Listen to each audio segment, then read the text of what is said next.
Welcome everyone, it's Friday, and we're gonna stream. We're gonna do some more drum and bass, more minimal, dark drum and bass, probably. Welcome, freshly baked drum and bass, Safia, welcome, and everybody else who hasn't said anything yet, welcome. Hope you all doing good. Hope you had a good Christmas. I said I was gonna stream at Christmas, but, you know how things go. You know, I was having way too much food, and yeah, I wasn't really in the mood to stream after all the food, so that was basically why. But this is probably not the last stream of the year. I might stream on New Year's Eve because everybody is gone again, so I'm gonna be all here by myself. So might as well stream. So I might do that. I could also go and watch the fireworks show in Rotterdam, but I can't really be bothered, to be honest. So, don't really care too much about fireworks. So might as well stream, so maybe that'll be the last stream of the year. And we'll just go into the new year streaming again. That might be fun. Probably we'll have a couple of drinks again on stream. Anyways, today, I want to do some, or give it another shot, like I've been doing lately. Well, I've been thinking a lot over the last year. Like, I've been working on new music. Obviously, I have a whole thing that I'm working on, and that is definitely planned for next year. Now, I have over the last year, I have really been thinking about what do I want my music to sound like that is going to be for next year, and it was always like, I wasn't too sure, you know, I was trying a whole bunch of things, but when I always think about what I really like in drum and bass, it's usually the more minimal and darker stuff. So I definitely want to make that a big part of it. And it is going to be, because a couple of the tracks that I already do have a bit more of that sound.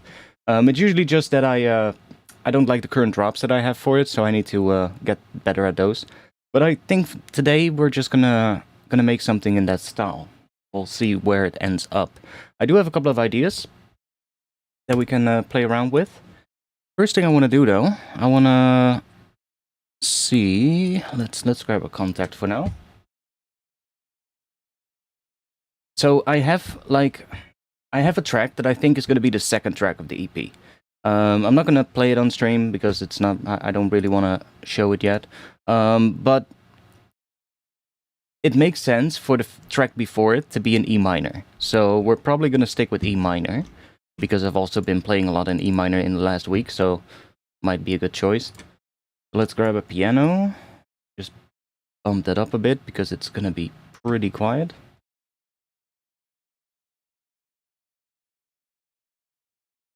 Also, if you hear another explosion during the stream, we're getting really close to New Year's Eve, and it's definitely noticeable outside. I was walking to the supermarket before the stream, and yeah, it's definitely getting a bit louder now. There's a lot more people firing fireworks, even though technically you're still not allowed to fire them. But hey, people don't care. So if you hear something, that's probably it. Wait, let me move my mic to the other side real quick so I can keep talking while I'm playing. That's a little bit of a weird setup, but whatever. So, E minor.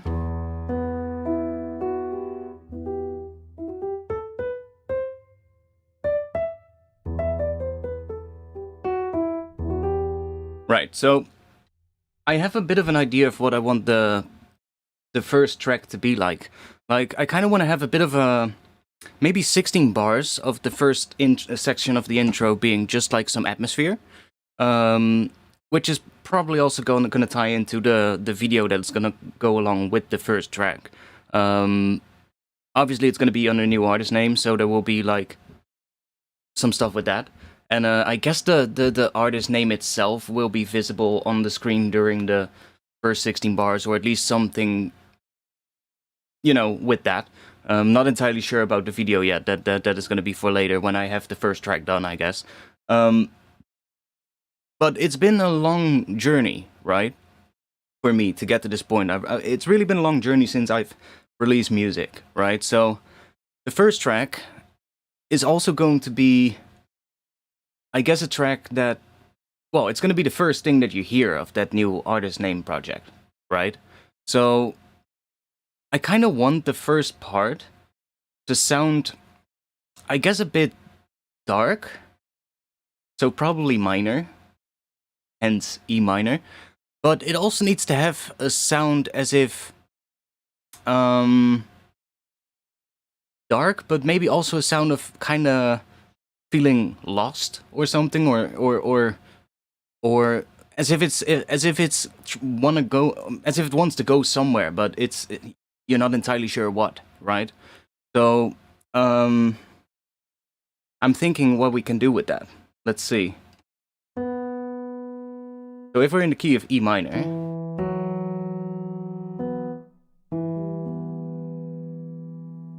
what if we do...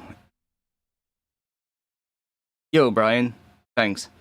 I think Streamlabs is slow, so I'm already seeing your donation, but Streamlabs probably gonna take 30 seconds or something.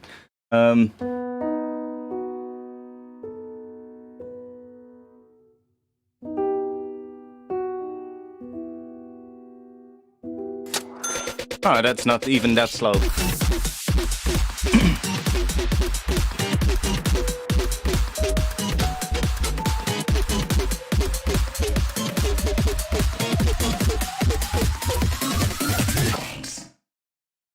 Merry Christmas やフィルシーアニマル、笑顔の悪魔、ビールで乾杯。Merry Christmas too, mate. Thanks for the 10 British pounds. Thanks a lot. Yeah, so what I said, like, I'm thinking about, the first part is probably gonna be a bit atmosphere. Maybe we'll have, like, some kind of atmosphere in the form of, like, some rumble and some noise, maybe. Maybe a slight subtle impact at the start. And then probably a chord in there. Like a very subtle, not too loud, but like a softer played chord. And that chord needs to have a sound as if... you know, like for instance, in the key of E minor, right? If we play in the key of E harmonic minor, so if we play B, D sharp, F sharp, G maybe? Do something like that. That has a bit of a, like, I don't know, an interesting... Or we could go... that. Ooh. That's also cool. So if we play that, that is in B major 7, I believe. Over E.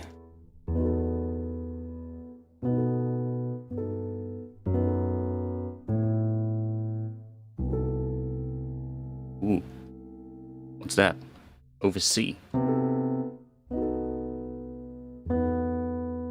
Like...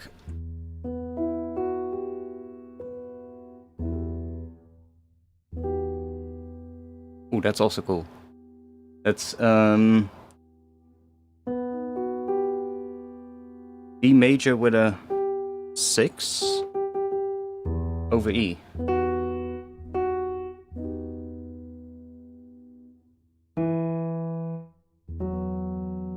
Yo, Angel Eyes.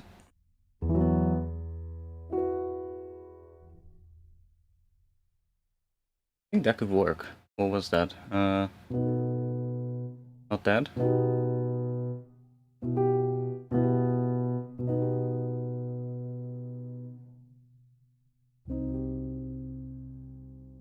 Ooh, that's cool too. I'm thinking what, for like the actual intro part. So after the first 16 of atmosphere, we're gonna have like the actual intro start. There we could maybe do... What if we do E minor, but with an add 9? So we get that sound. To... C minor? Back to... that? But what if we add that same F sharp in the C minor as well? It's kind of cool.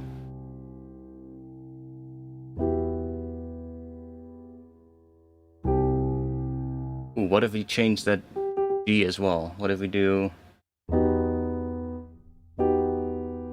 This piano is a little bit annoying. Maybe if we decrease the dynamics here. Because it's really difficult to play. It's really easy to, or I should say it's really easy to play very soft velocities. So let me just do that maybe. So E minor at 9. That sound. What if we then go to the diminished 7th? Interesting. Maybe we can do something with that. Let's just get started with some sound design. And we'll see where we'll go from there.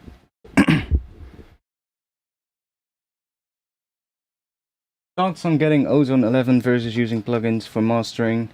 I mean, whatever works, works, right? Doesn't really matter. Ozone is great. It doesn't really matter what you use. Like, Ozone is perfectly fine. But it doesn't really matter. Like, whatever, what matters is what you're comfortable with. If you are comfortable using, for instance, Ozone, then I would get Ozone, because it makes sense for your workflow. If you are comfortable with, for instance, FabFilter stuff and like some other plugins, probably stick to that. Unless you think you are really missing something, or you're like not getting the results that you want to get. Then it might be worth it to look into other things. But the tool is really only as powerful as how good you are at using it. So, keep that in mind. But yeah, like E, I think is a good place to start. So let's just. I want to figure something out. I have a couple of things I want to try for that. I want to make a bit of a rumble kind of atmosphere thing. That sits in the sub bass, so that obviously because it needs to be rumble. But I want it to still sort of like have a rough like tonal center of the key of E. So I'm thinking about how we can make that. We could try current real quick. I probably don't want to use a sample because then we're gonna have to tune it, and the lower something is, the harder it is to tune it. And if it's a bit rumbly, it's going to be even harder to tune, so we probably want to start with an oscillator that is playing the actual pitch that we want. So let's start with just a sine wave. We'll just do that. And that way we have the pitch, so... Right, we have a pitch now. Let me just put in a note. That is 16 bars. Okay, let's put 16 bars in here because that's probably how long it's going to have to be. And then we want it to be E, and it needs to be in that sub bass range, right? Right there. So I have a couple of ideas of how we could make that rumble. Just add a little bit of attack there. So we could use noise maybe on the FM and see what we get with that. So if I go into the sampler and let's do we have white noise or something? White noise. And then if we bring this down so that we don't hear it, and then we select the sampler here, and we can add that to as an FM thing. I'm not sure what that's going to do, but let's see. Okay, so it's adding more high-end noise. Maybe if we pitch this down, we can get it to be more... It's definitely doing that, but... Okay, maybe like that.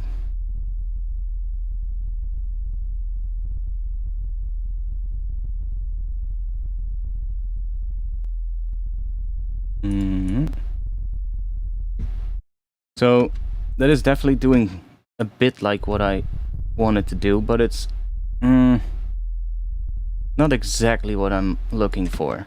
So another thing we could do, we could also start with noise and then just boost with an EQ. That's also possible. But there might be another way here. So instead of using the FM, what if we use the envelope follower? What if we take the envelope follower and take the pre-level from the sampler? That is now getting that. If we bring this down, then it's responding basically as quick as the noise.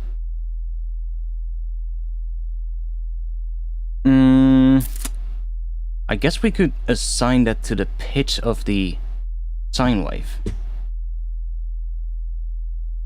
That could maybe work. Can we bring this up to the center? That would be nice. We have, no, not that one. We have this gain here.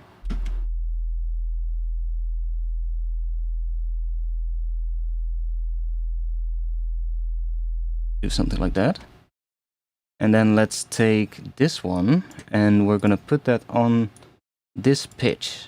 Let's see what happens if we bring that up and then maybe do it bipolar.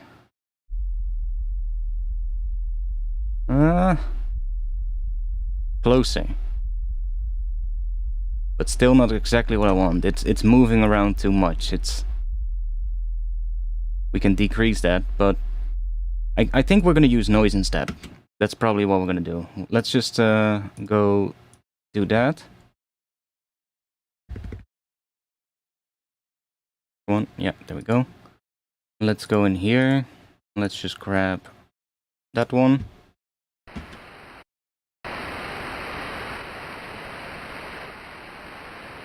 Huh? That noise is weird. Has like some weird bends in the top end, but that's fine. Doesn't really matter. As long as it has low end here, that's all that matters. We might even bring it down a bit. Okay, let's grab an EQ that we can properly tune. So I'm just gonna grab FabFilter Pro Q. And let's just go and add an E note here. I'm gonna give that a nice good old boost. There we go. Find another E.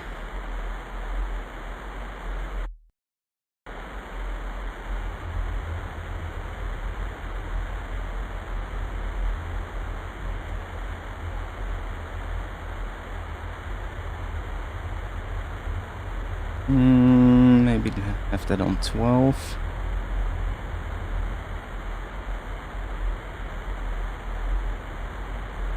We're obviously going to get rid of all the higher stuff.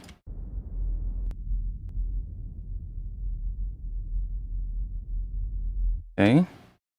Now what I also want to do is make sure that the low end is mono on this. Let's just grab... Well, we can do it in the Pro Q. So let's just do that.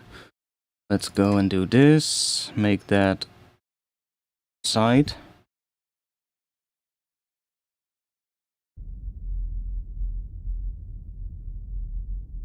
We might want to leave a little bit in. We still have a little bit of width, but nothing too crazy.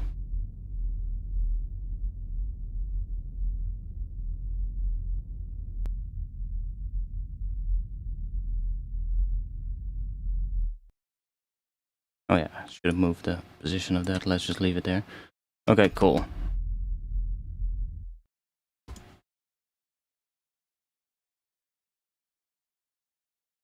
Let's do that.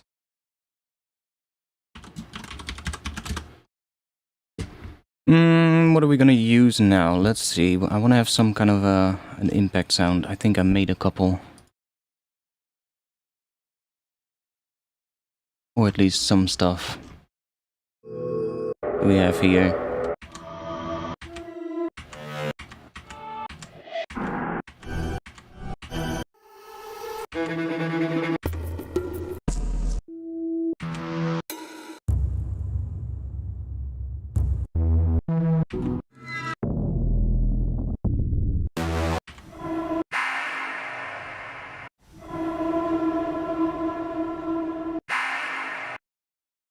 Might be able to use that. Let's grab... let's add like a hi-hat or something.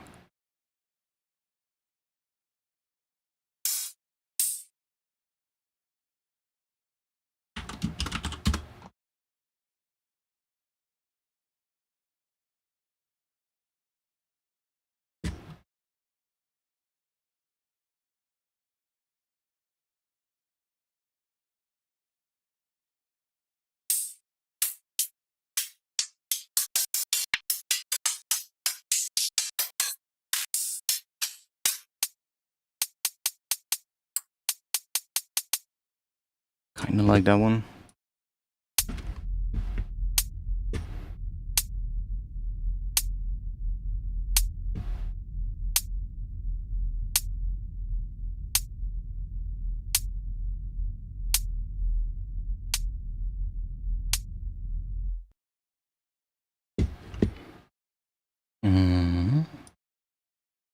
Probably gonna have that here, to be honest.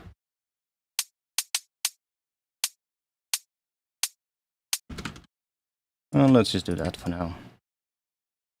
Make a little drums group. I've also been making some other stuff for the Patreon. Was it these kind of ones?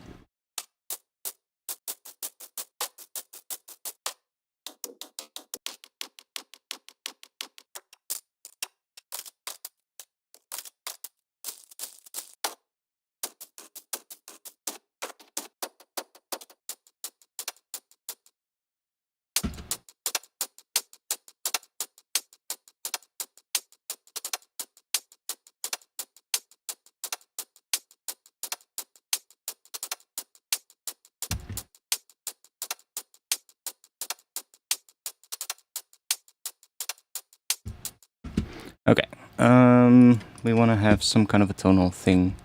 Let's grab... I'm gonna go back to...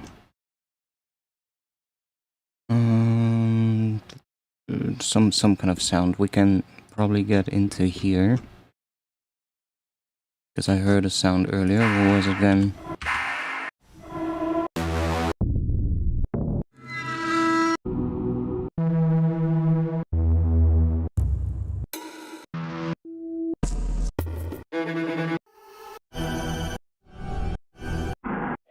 Otherwise I will make something.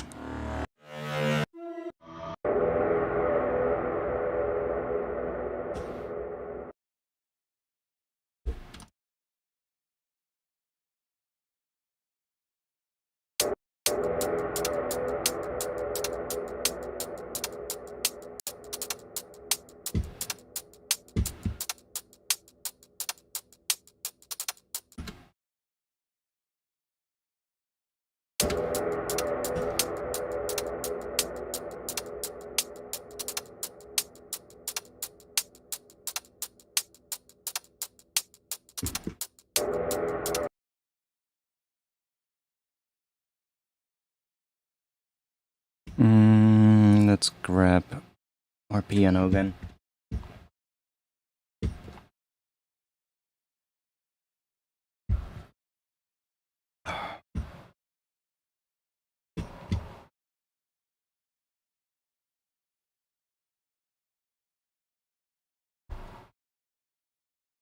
So...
So what is it? It's basically E minor add 9 to a C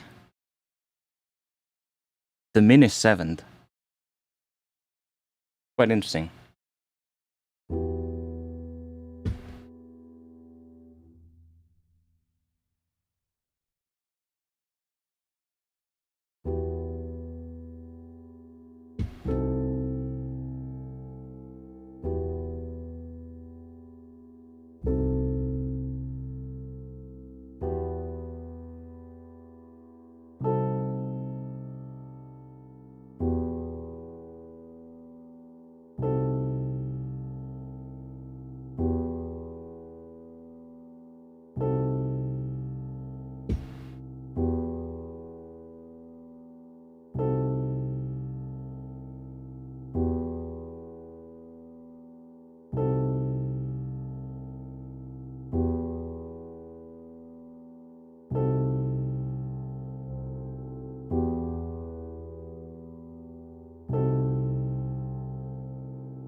A little bit.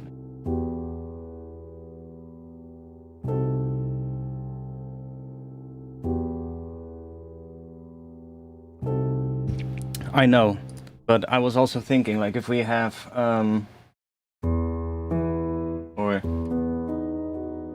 no,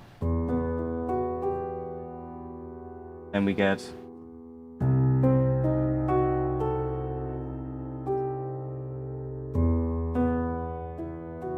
we can play that G in the melody.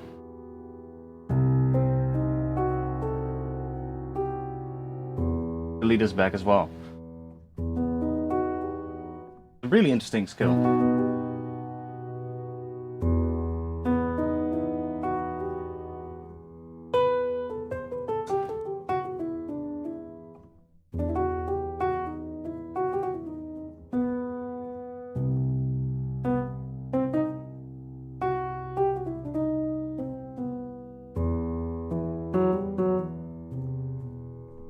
Yeah, it's really interesting, but we're probably just gonna keep it quite simple at first. But I love that sort of like progression. So let's see. I don't really like this sound. It's a bit, I don't know. Don't really like that one. So let's get ourselves sorted out. That one can go up a bit. That color. And let's do a current.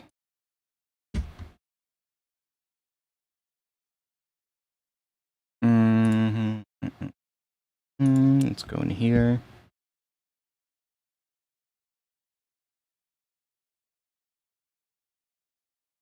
Do want that sound to repeat.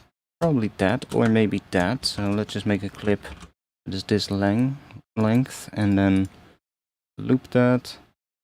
The drop is probably going to be here. Either here or right here, depending on how long that atmospheric part in front of it is going to be. I'm probably going to focus on just starting here for today, honestly. And then just I'll figure out the atmospheric part before it later.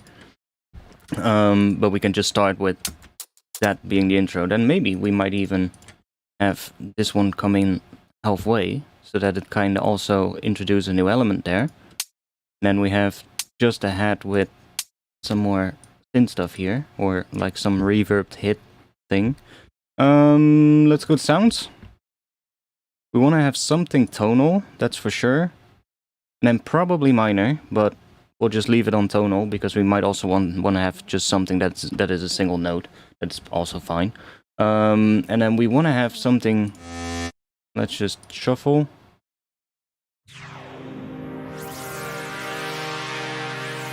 Maybe. Let's put that in the granular thing and let's set this thing up a little bit so that we have something to work with. Let's put that here, for instance, and then let's put it here. And let's take a curve. We are gonna do maybe 8 bars. And then we'll put that on the position. And we will have to adjust that per sample probably, but hey, that's fine. Let's do it on one shot. And then we need a note, of course.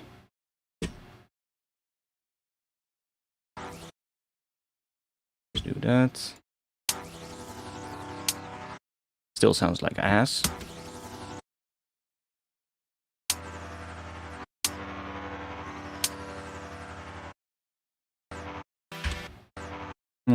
Doesn't really matter for now. Let's maybe make it 3 layers, something like that. Let's change this maybe to random or waves. I kind of like waves. Let's turn the punch off. Now it sounds like that. Let's bring the spray up. And let's bring the size up as well. Start sounding more like that. Maybe bring it to 1/8. And I think we want to have a different sample.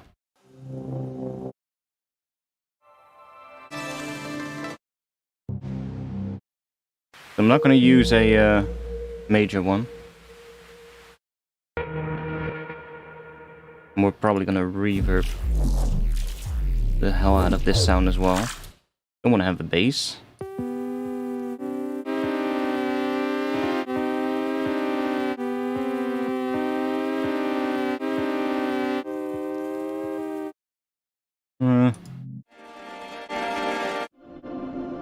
Maybe I have a sound that we can use. Go in here. We have here.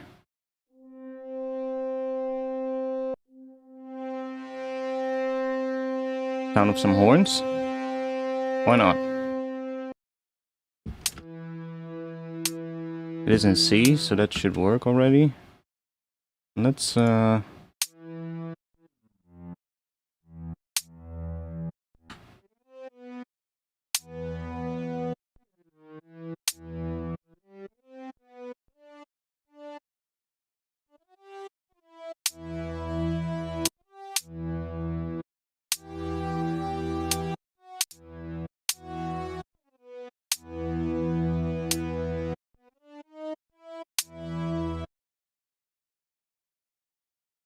no, we want to have something with a chord in it for sure. So a minor chord, that makes it actually easier to find the sound in here, because then we can just go to sounds and we can choose tonal and then minor. Now we're gonna get all kinds of minor stuff. Maybe if we want to have some more, let's do pad. Okay.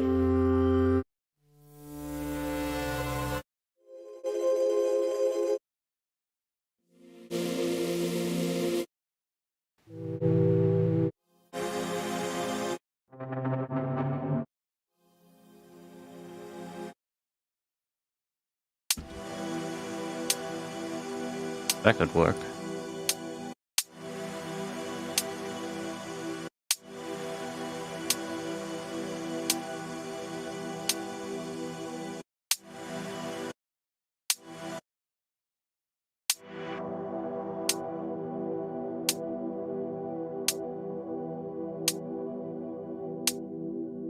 Yeah, that is the online browser, basically, the cloud browser.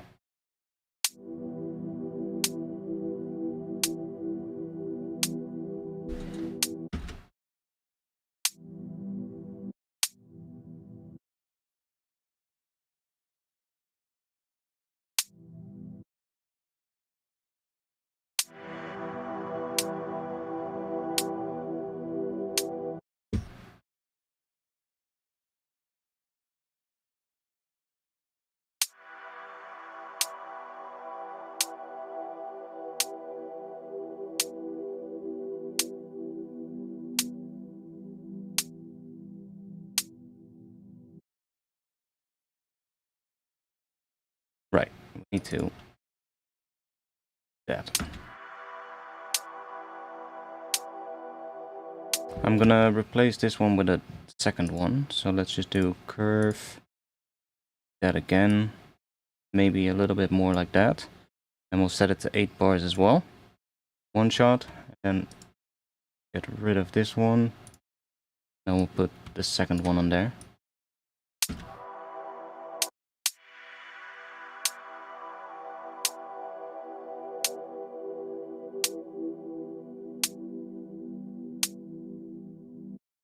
Until that synth can be fully owned and functional, I'll never buy it. I mean, it can. They have a perpetual license. So, I think that's all you want. It's like 200 or something? Or is it more now, maybe because they released like another effect, but there is a perpetual license, so you can just get that. If you're so inclined.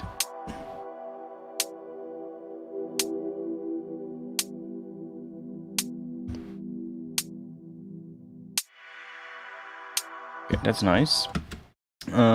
Let's go and maybe grab another one.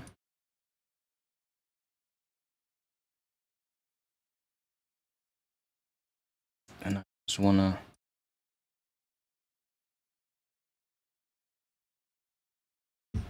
wait, let me do something else. Let me do 16. And then go down a bit here. And then just gonna go like that.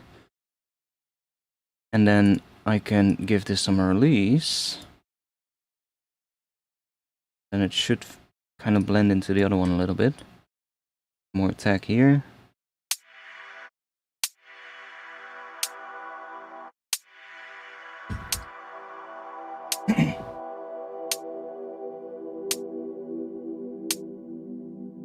I can imagine Angelite. Kids are not cheap these days. Or having kids, I should probably say. You're not buying a kid.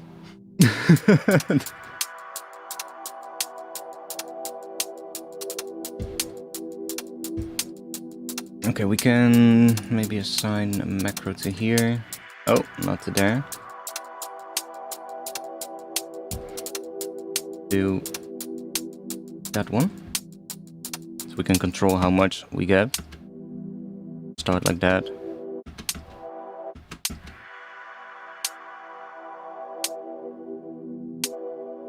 We'll leave it up for now, but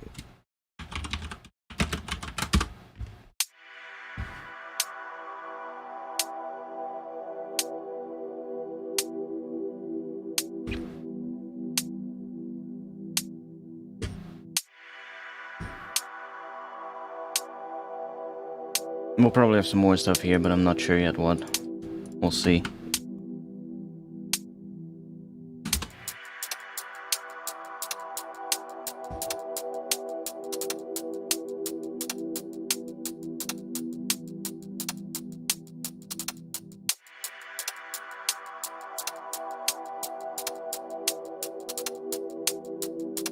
Let's add some more weird percussion in here. I'm just gonna go and grab a MIDI track. Let's grab one of these Foley sounds that I dropped on Patreon a couple of months ago. Was the October pack. Oh no, not this one. There's somewhere else. Foley recordings. Oh wait, of course I need to go to the Patreon packs. Patreon packs, 2023. Was it the October one? Yeah.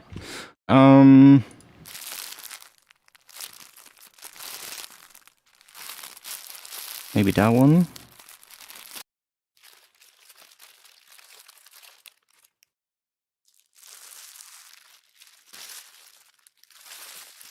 Let's just grab that. Drop that in the MIDI track. Let's go to slice mode. And let's just make a little clip here. See what we get. Oh wait, I have an idea. Before we put it in slice mode, because we don't have a proper ADSR envelope in here, we just have the fade in, fade out thing, which is a bit annoying. I'm not gonna lie. So let's make them all a bit more plucky to begin with. So we're just gonna chuck this in here, and it's gonna do this. I fucking hate that new auto warping thing sometimes. It's great on breaks, but it's absolutely shit on loops that are like not in a particular timing, because it's just gonna try and warp it into a time, which it shouldn't do. But hey, whatever. Let's rewarp it again. Maybe we'll stretch it out so that Ableton has a bit more time to calculate all these transients, and then like not on this one, but like on after we've made the actual thing that we're gonna use. Let's set this to transients. You can't really see that, but I'm doing that. Setting it to beats and then transients, and I'm bringing that down a bit, and then we already get like more like percussive-like sounds. And some of them will be a little bit longer, some of them will be shorter. Now, obviously, this is really quiet, so let me just chuck something on it. Why not the color limiter? Crank up the loudness a bit.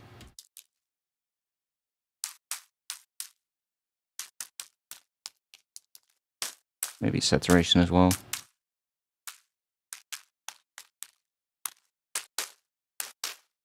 Maybe we can decrease the time here a bit. We just got like weird bit of crunchy like percussion. Let me also maybe bring the ceiling down a bit so that we take off those really loud peaks. Something like that. And then let's just consolidate that.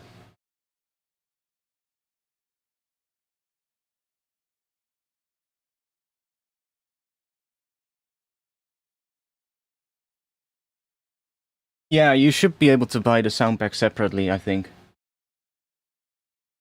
But I think it also kind of depends, like I'm not entirely sure what every bundle includes. Like, obviously they have just given me the plugin, so I don't have to worry about that. But from what me and them talked about, there should be just a perpetual license, and with that you can basically just use it the way it is. It won't include any like new effects, I believe, when they get released, but that's just, you know, I think pretty logical. And you then can probably buy like an upgrade to get those effects.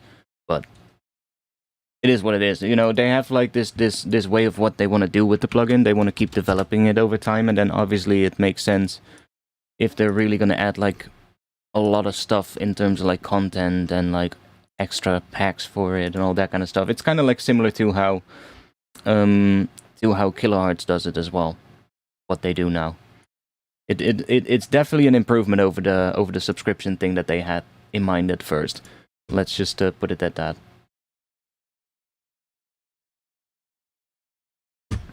Okay, let's put that in slice mode. We can get rid of that one. I just want to add like some more weird percussion to here. Do that maybe. So now we get from C1, we get sounds. They're pretty quiet, but we can boost this up.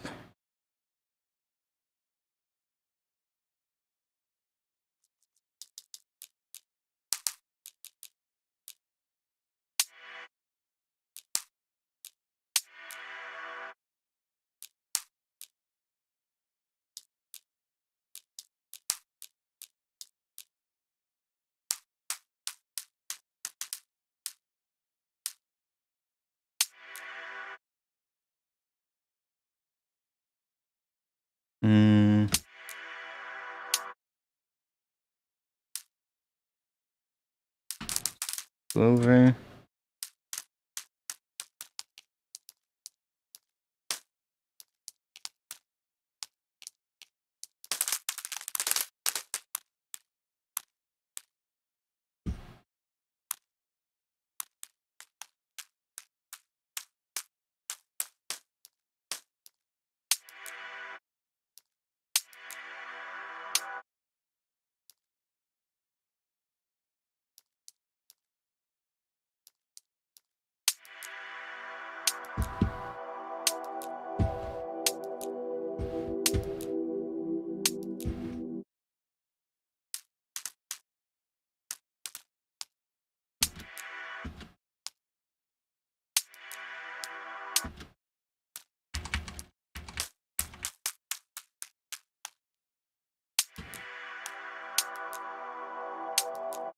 Oh, that's actually pretty cool.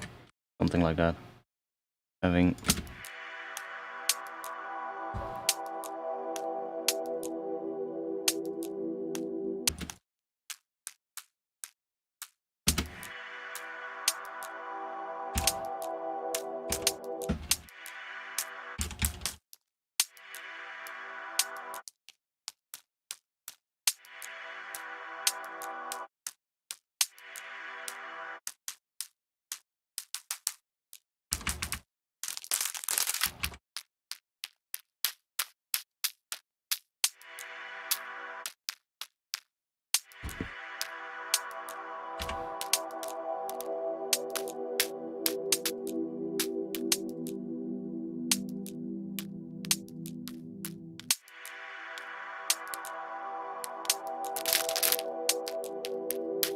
Yeah. What is gonna fit there? Not that.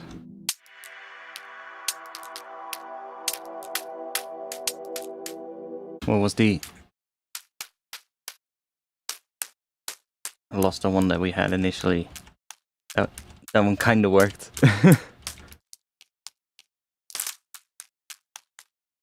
Was that one? Yeah, I think it was.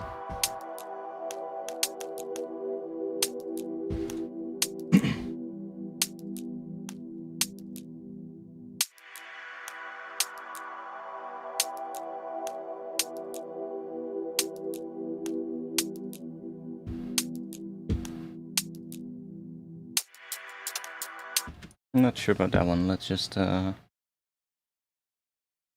I'm also gonna add maybe another hat here.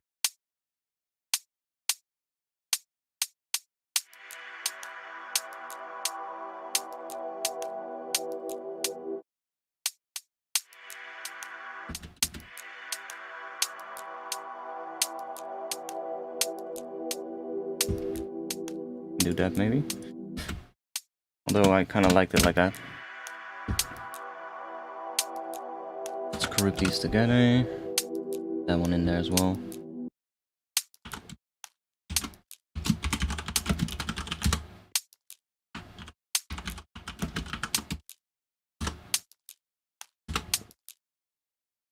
What? Why are you gray?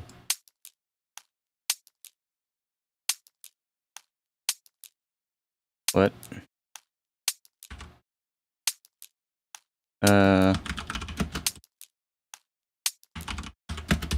There we go. There we go.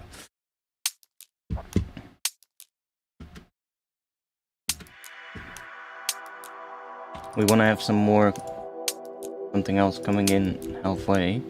Now I can try out a couple of other ones on this one. Because there's also a couple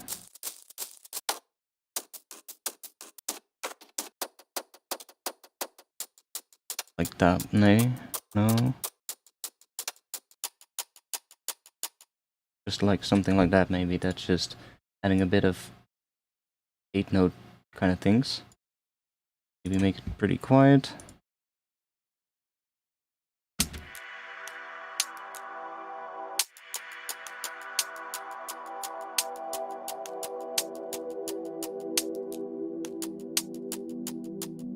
Okay, cool. And we're gonna have more stuff underneath here.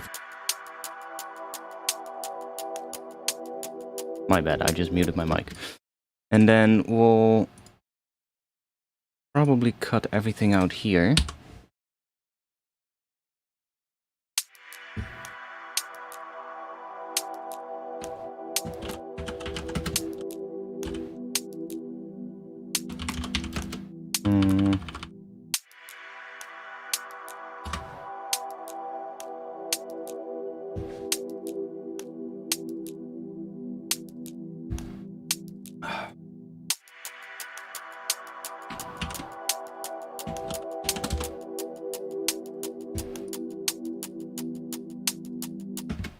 Let's grab some kind of a... Do that. I wanted to go here and let's search for maybe right.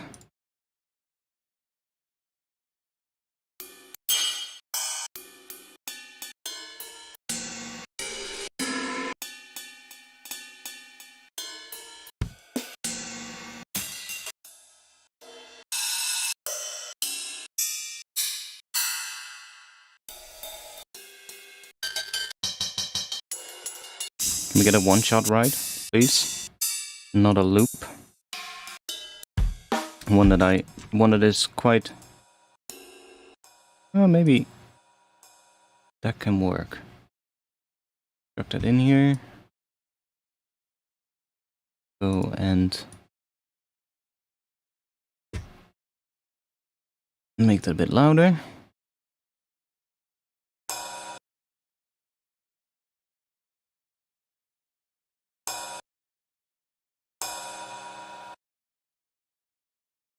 Okay, it doesn't matter that it has no till, because we're gonna reverb the hell out of this.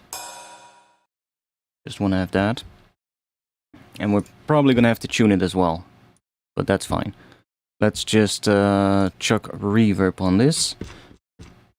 Let's start with a vintage verb, with the new mode that I'm absolutely in love with. Or no, let's try the palace mode. I really like that one as well.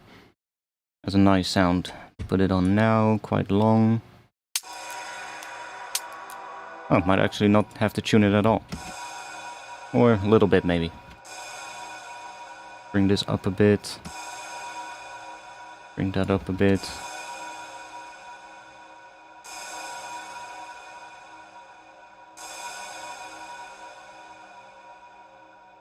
And let's add, for good measure, a bit of shimmer on top of it as well. Why not? Just bring the shift down. Add some feedback.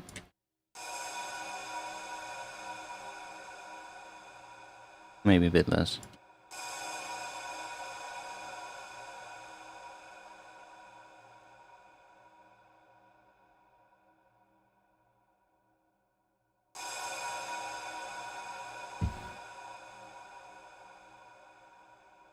Now, if we really want to get everything brought up, we can put an OTT after it, but that's also going to make it really loud. But it does work a lot of times. Now, I do see that it's getting quite wide, which is fine, because it's a ride, but let me just make sure it's a little bit more... Let's make it a bit narrower here.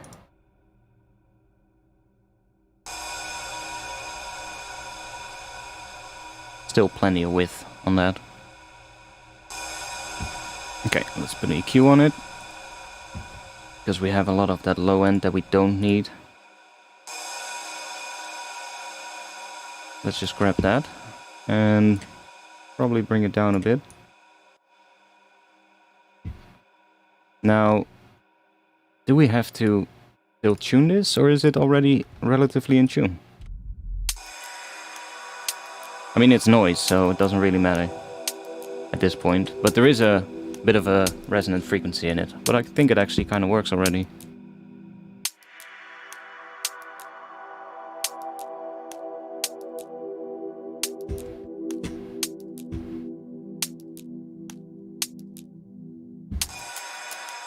Yeah, it does want to be tuned a little bit, but I definitely heard it here. Let's see, I think it needs to go up a little bit.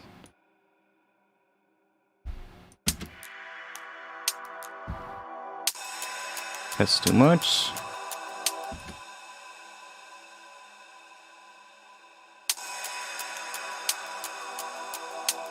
Like half a semitone or something.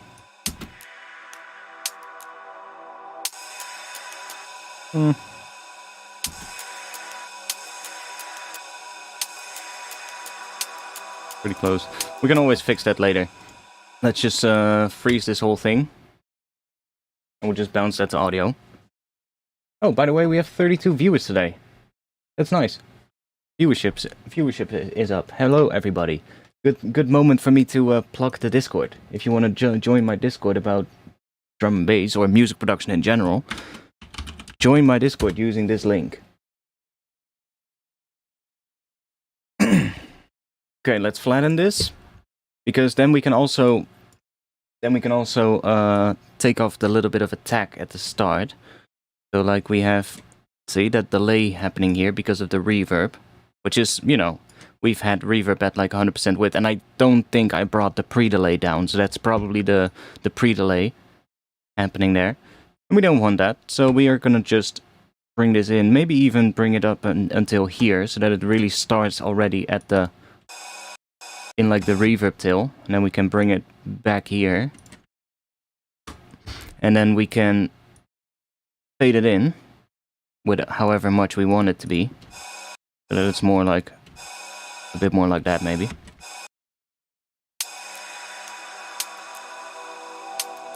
But that works.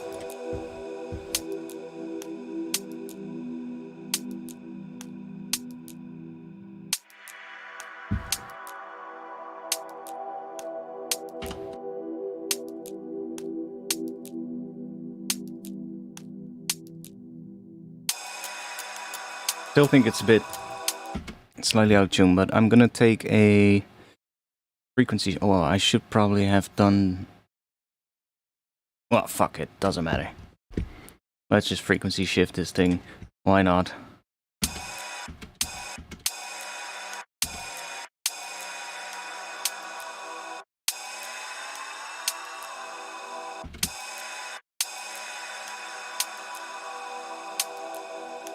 It's very subtle, but there is of course a resonant frequency in a ride, so sometimes you might, or we might just pick a different ride at some point. Easy enough. For now it works. Okay, so let's go and move ourselves towards a drop. I don't want to spend too much time on the intro for now.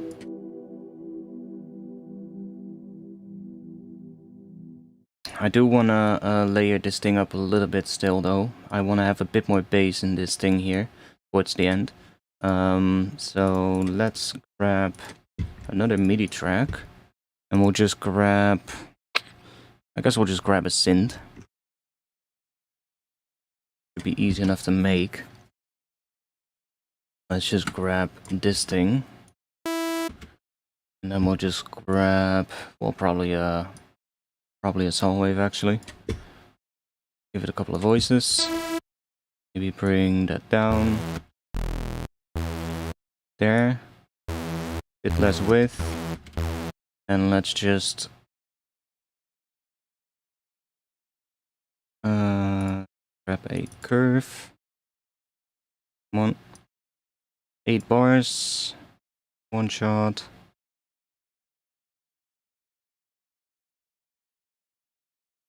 Just do something like this. Here.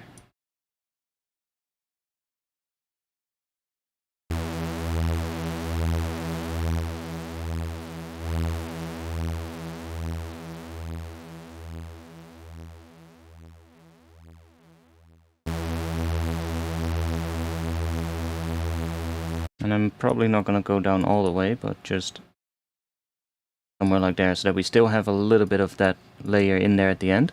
And then we want to filter this as well. So let's grab another curve, 8 bars, 1 shot, do that, filter on oscillator A. We might want to have a little bit of a lower layer as well still.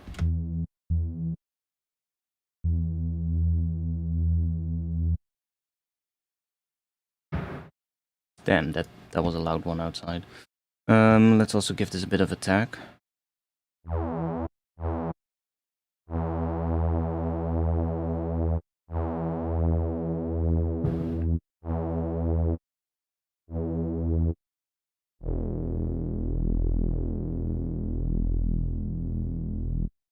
We want to have a bit of that, but not the full oscillator itself. So what I'm going to try and do sine wave. Probably want to go to this one. It's a bit weird, minimal audio, if I'm not sure if you ever get to see this, but what I find a bit weird is that the first oscillator you start with, like look, if we just play this, let's turn everything off. If I just play this, do you see all these overtones that are happening? It's not a pure sine wave, even though it's supposed to just probably be a sol wave, square wave, and a sine wave. It's not a sine wave. It looks very similar, but there are these subtle harmonics. Whereas if I go to my own basic shapes, right here, and go to the sine wave, Voila. So you might want to fix that, because if you just hear this sine wave by itself, it doesn't really matter. But if you start using that sine wave as like an FM modulator, or if you use it at the start of a sound and then there's a huge long effects chain with like heavy distortion or things like that, those extra harmonics are actually going to matter, right? They're going to be brought up a lot more. So I always switch to my own sine wave here, because just a pure sine wave. And for some reason that's not the case in the other one. So let's do that, and then oh yeah, let me bring this one down to -3, and then let's use that on here just a tiny bit, maybe like that. Then maybe we want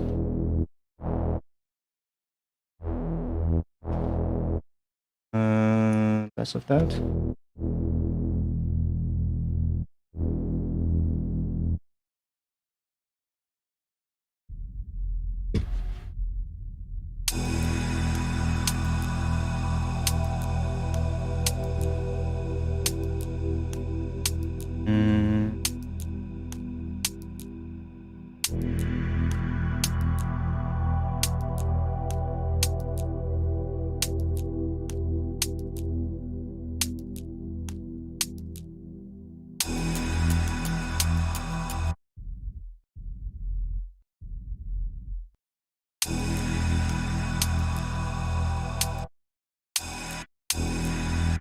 Not really liking this. Maybe what it wants is just a really simple layer, like this. Let's just grab an operator and just do that. Quite a long decay, and then just make sure it's in the right pitch. E1, maybe?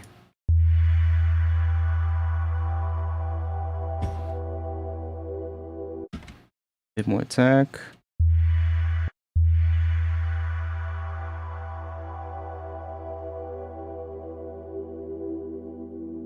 Cool. Bit quieter.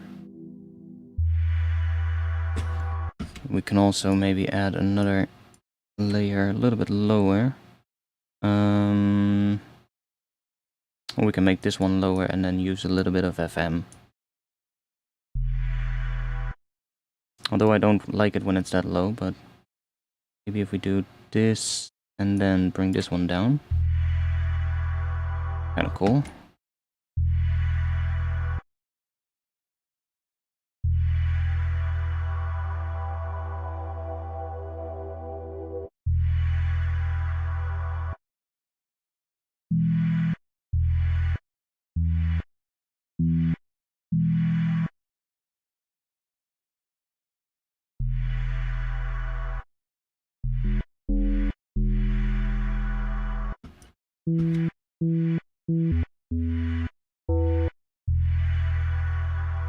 I guess that could work.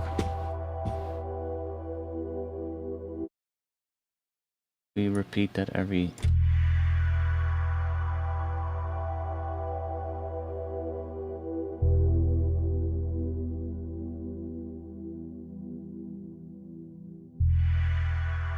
That could work. Yeah, see, when I hear that right, I just hear that it's slightly out of tune. It's not exactly right, but it's fine for now. I'm not gonna worry about it. It'll take way too much time to figure that out. This kind of works. Kind of like an 808 kind of thing.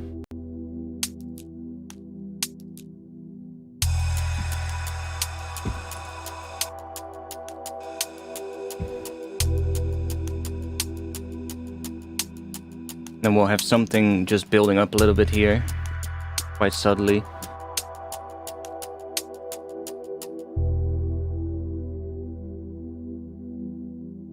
Okay, and this chord thing also needs to close down here quite a bit.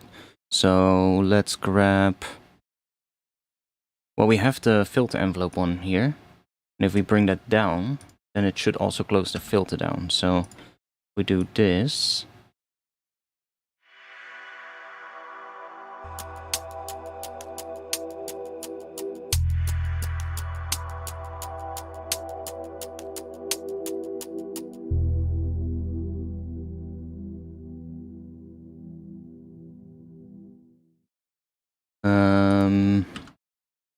not exactly doing what I wanted to do. So let's do it in a different way.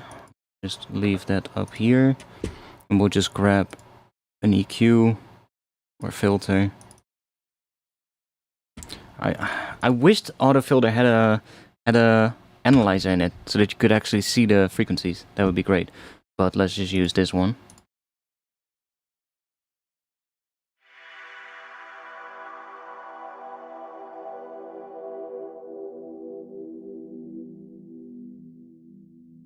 We're gonna do something like that so that it really fades out in that last section.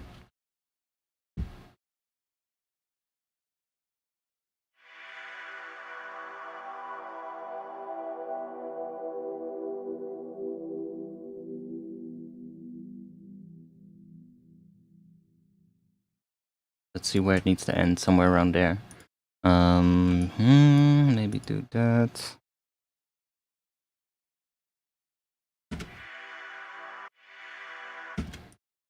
Okay, let's see what we have now. And then we're gonna go into...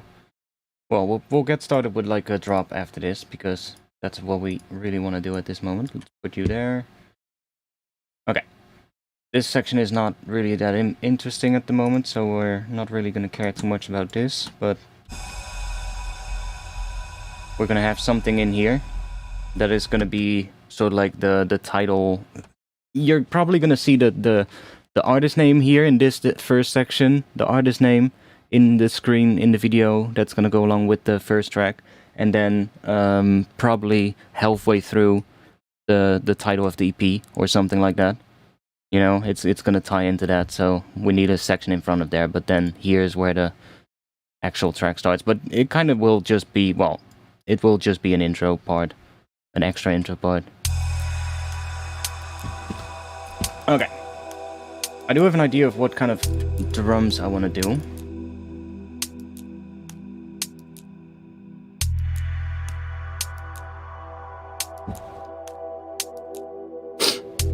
I need to take a really short break. I need to take a piss. So,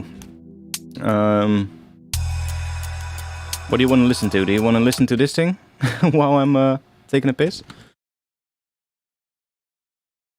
Or do you want to listen to the intro music of the stream? Let's just do this one, because that's a bit more interesting, I guess, than the intro music. I'll be back in like 30 seconds. One moment.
Okay, I'm back. I completely forgot about the chords that we're gonna use. Now we just have a minor chord that is just triggered over and over again. And I kind of like this minor chord vibe. But I think it could be even more interesting, if it follows those chords. Which means we're gonna have to make a synth ourselves. because this one we can't really change the chord that it's playing, right? And this is not just a minor chord. This is a minor chord with an add 9, and then it goes to a diminished 7th. So we're gonna have to make a synth eventually, but I don't want to do it at the moment. I want to get into making some drums for the drop.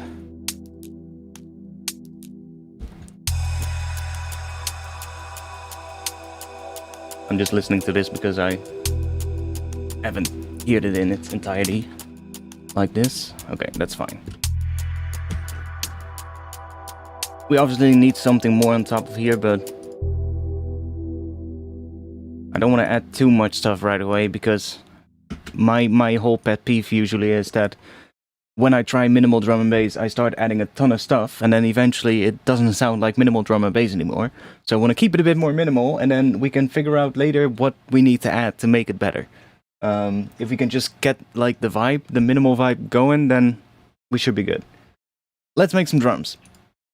So I want to have a really dirty kick, like a kick that just hits you in the face. And I'm thinking of a drop that uses kicks very sporadically. So that probably has a kick on the downbeat, and then maybe like another kick somewhere at the end before the last snare or something like that. But then there will be a gap in between with quite few kicks. I think that could be cool.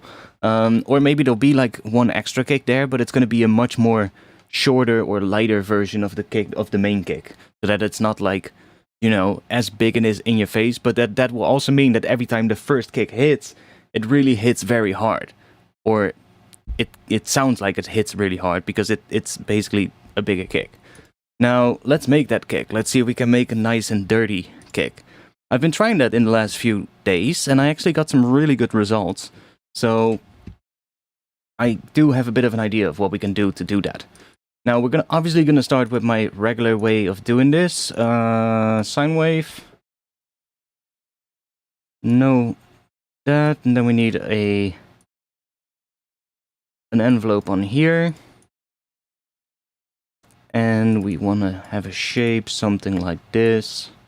Nice and like that. And then let's put in a MIDI note here. That is, let's just make it one full bar. Let's do that. Actually, let's make it half bar. There we go. It's a little bit easier to make the kick. Okay. We're in E, so let's bring it up 4, and then let's do down 3. So we have the right pitch.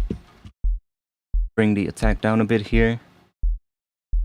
And then let's add a little bit of release so that we don't get any clicks, in case this is longer than the length of the note, which it isn't, but just in case. There we go. And then we need a pitch envelope, obviously. So we want something like this, a bit quicker than the other one. Put that on here, and let's go to there, make sure it's unipolar, and then bring it up a bit. And let's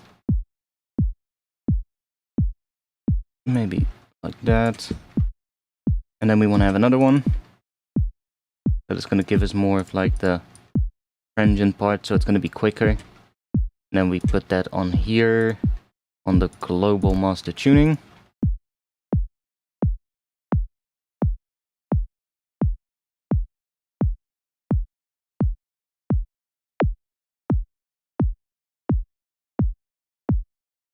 Just start with something like this.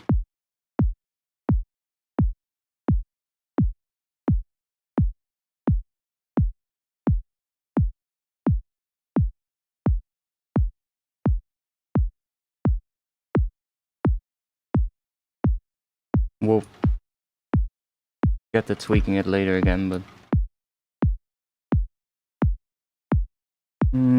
something like that could work. Maybe a bit more like that. Okay.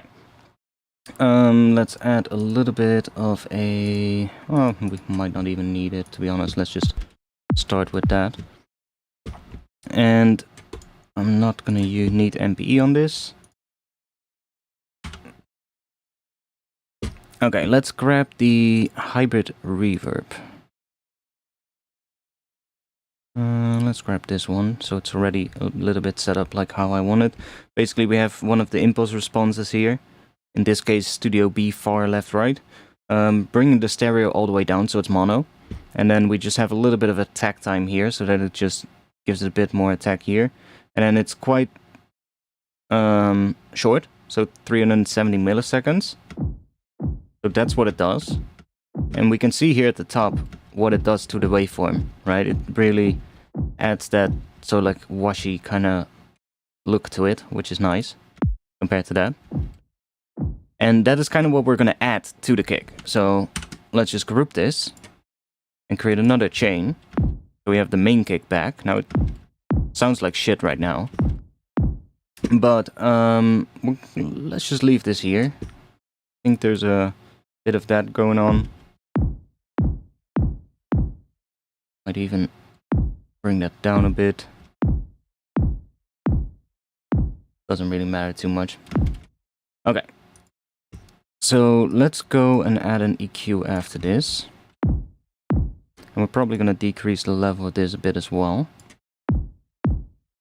A bit more. There we go. And then let's do...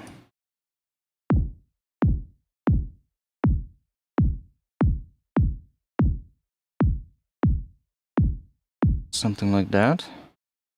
And then let's see if we want to... So we can go and open this up. And if we add like a really narrow point here, for instance, and we look for like, let's say E0.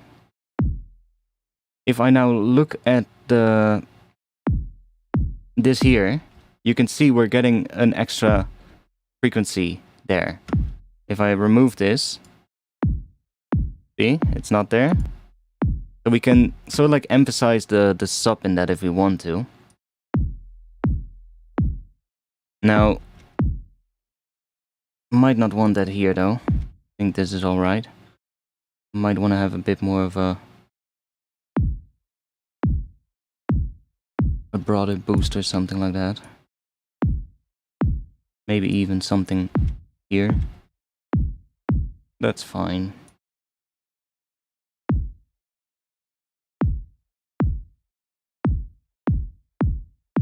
Something like that. Let's go and make sure that that is not interfering with the main kick. So what I'm gonna do, or at least as little as possible, because it is going to, but we're going to put an LFO tool on this, and let's do note gate and envelope mode. And then let's grab an external instrument, send that into, what is that, track 15? Yeah. Track 15 into LFO tool. Now we get this, and we can... Well, first of all, I can see it starts a little bit late, so I might want to bring the pre-delay down on this one. But it starts more like that.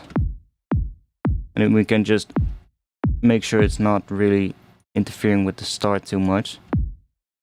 So that the start is still pretty clean. And then we can also fade it out a bit if we want. So like even if we now boost in the sub, for instance, it won't really get longer than a full beat in total, because we're fading it out there at the end. So I could theoretically now go into here, get that boost back, and you can see on here it's never getting longer. Even if I keep boosting this, it's not getting any longer because it's just being cut off. So we can emphasize the sub there if we want to, but I think I'm gonna do that later on like the full thing. So for now, let's see what our kick starts to look like, because that's quite important. So see, this is what we want. We want to have that like squiggly kind of thing in the tail. So here it's still pretty clean, as you can see. Nothing really special happening. I might want to have a bit more transient here, but that's fine. And then as soon as it gets to here, you get all these like more squiggly things, and that's what makes it sound more dirty. But it's definitely not there yet. Let's add some more stuff. Let's go and add a bit of maybe some distortion to really get it to sound a bit dirtier. Let's try this one. Definitely helps. And now let's go back into Serum and let's maybe do a bit of noise here. Let's use pink noise and then we'll just add a bit of a click to it.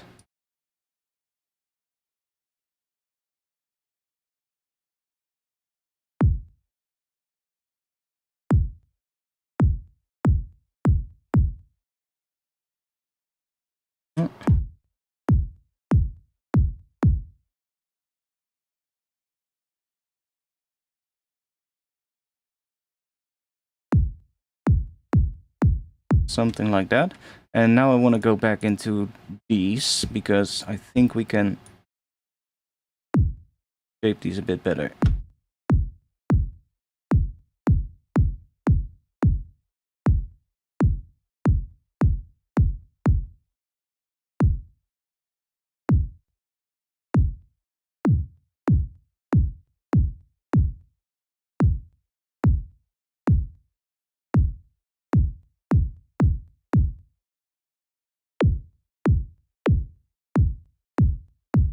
That's fine, but then this one.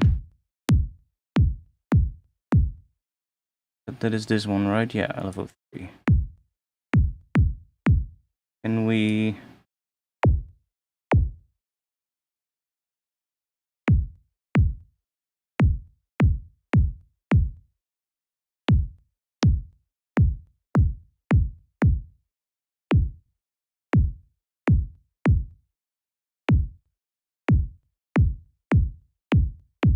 better.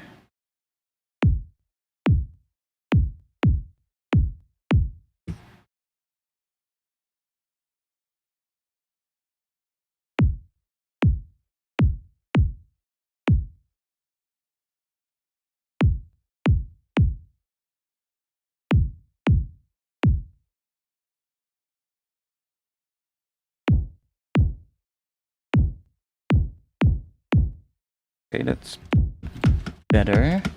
Let's go into Serum a little bit more here, and let's go into here.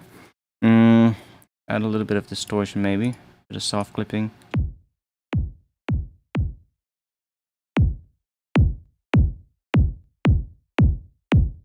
Me add filter in front of it. To kind of roll off a little bit of that click again.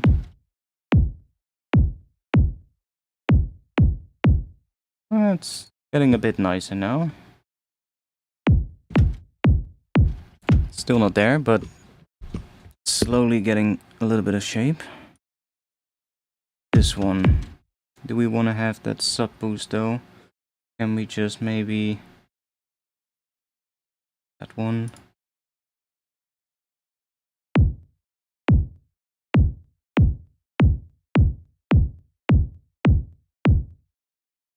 Try that. And let's go into here with an EQ. Now this EQ is gonna really be pretty nice because here we can really start messing with the, like boosting the sub for instance, or get like, I don't know, some other peaks or cuts here and there. And we can really affect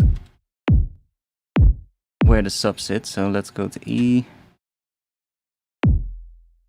Now we can really get like a tail going in there if we want to. And we can always add like another LFO tool to cut it at the length that it needs to be again.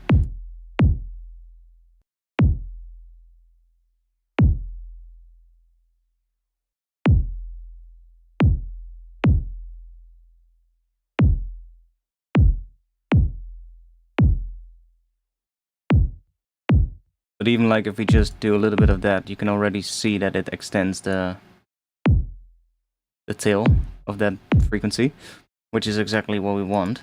And then let's record it again, see what we're looking at now. So it has gotten a little bit of a weird bump there, which we definitely want to fix. That's not ideal.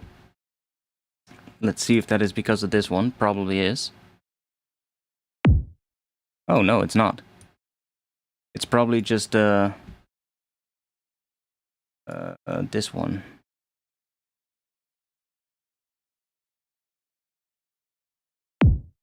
And then, oh, maybe it's just the layering of the two. That's also possible. Oh? Is it this? Ah, interesting. Huh, well, doesn't matter. We're gonna make it louder again in the end as well either. So what we need is that kind of sound. And then let's go and try one around E1. Not too much, just a bit maybe.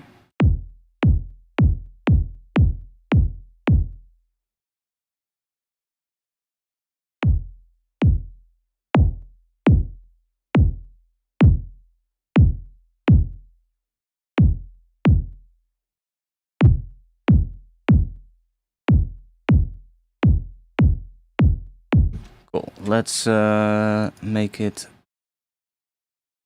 loud. Do that.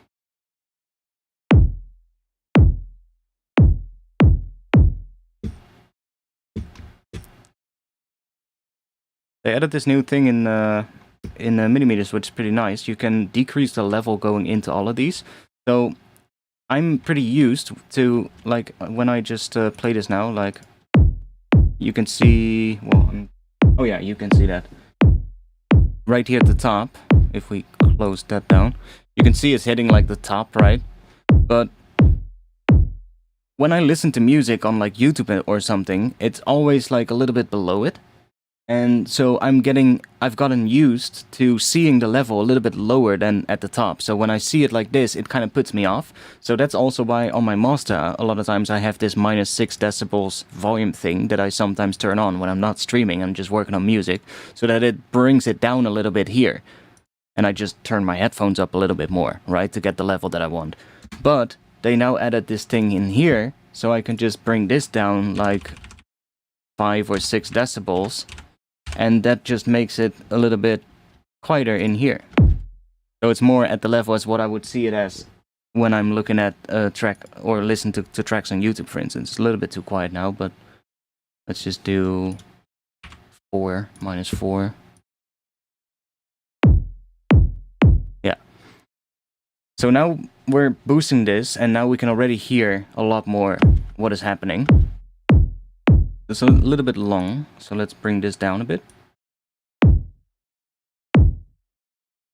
Pretty decent.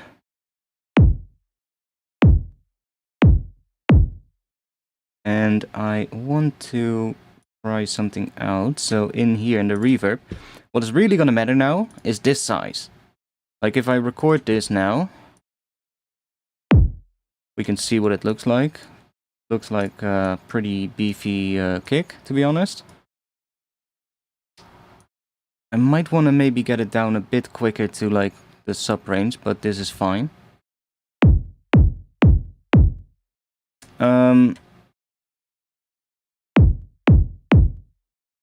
Still want to have the first part a little bit louder, so that it's more like an actual kick and not like this, but we can do that with an LFO tool later.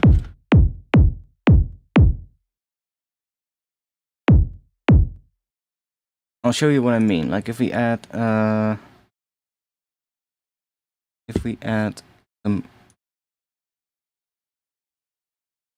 let's try this one. Do a transient master in here before this one. Maybe we can boost the attack a little.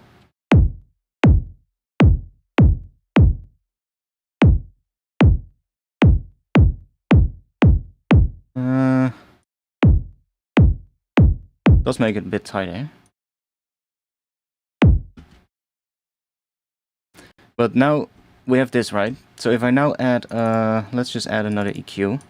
But this time we're gonna add a Pro Q, so we have a bit more control. Like if I want to start messing with the waveform here, I can start introducing weird shapes in an EQ to kind of affect what the waveform looks like. So, for instance, like if we just take a pretty narrow bend and we just start cutting somewhere, and then we record this, we can see what changes. See how we now got a little weird thingy here? So if we now move this around, we can sort of like change where we get extra sort of like squiggly things in the waveform.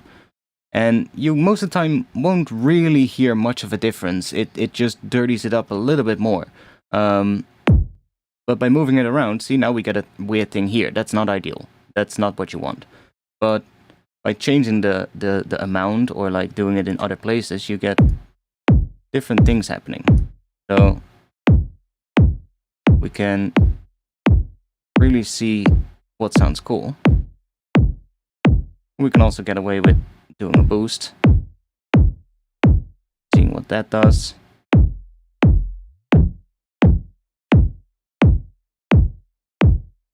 But like usually cuts will affect the waveform quite a bit because you're kind of rotating the phase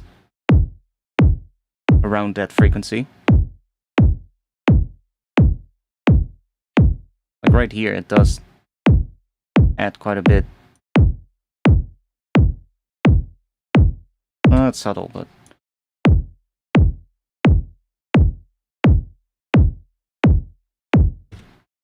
let's take another one.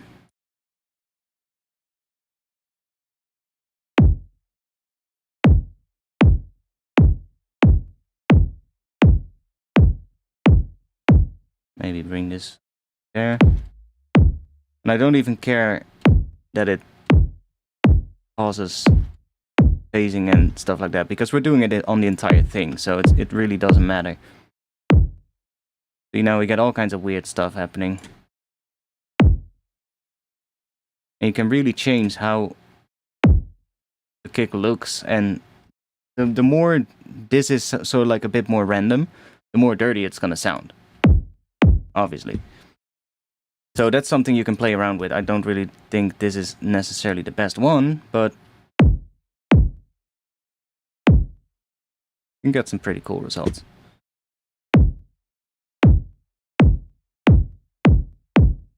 Like it decreases the sub again a little, but that's fine. Makes it sound a bit more boxy. We could maybe give it a bit more sub. Again. By boosting that a little. So you can really change it in quite interesting ways. And what is also nice is if you take this thing here, so the gain scale, you can kind of blend it in with a little bit maybe. If it's a little bit too much, just dial that back. And you can just dial in how much of it you want. Or if you want more. Right, if it needs to sound even more boxy, we can bring it up.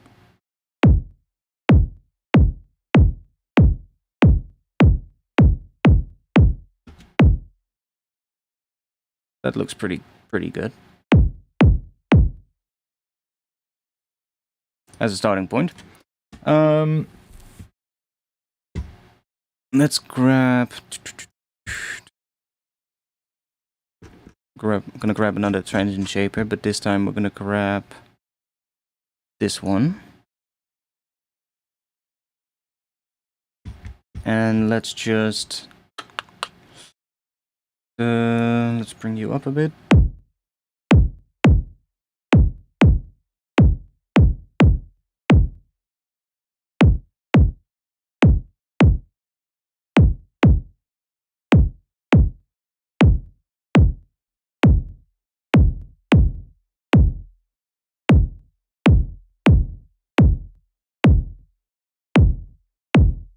I actually like that. Let's just leave it up a bit. Maybe add a little bit of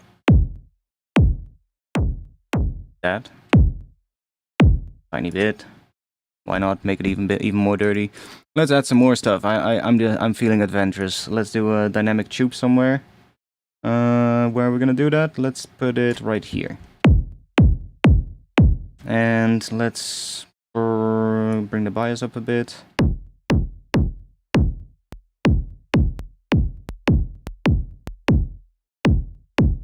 Sure, let's...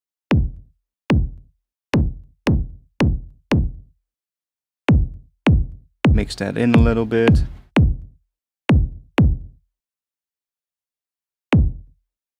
Now our kick gets a little bit more asymmetrical, which is kind of interesting too, but we can, if we don't want that, just put a utility after it and turn that on. And it fixes that again, but it also messes with the low end a little bit sometimes, so I just usually just leave it in. I kind of like that.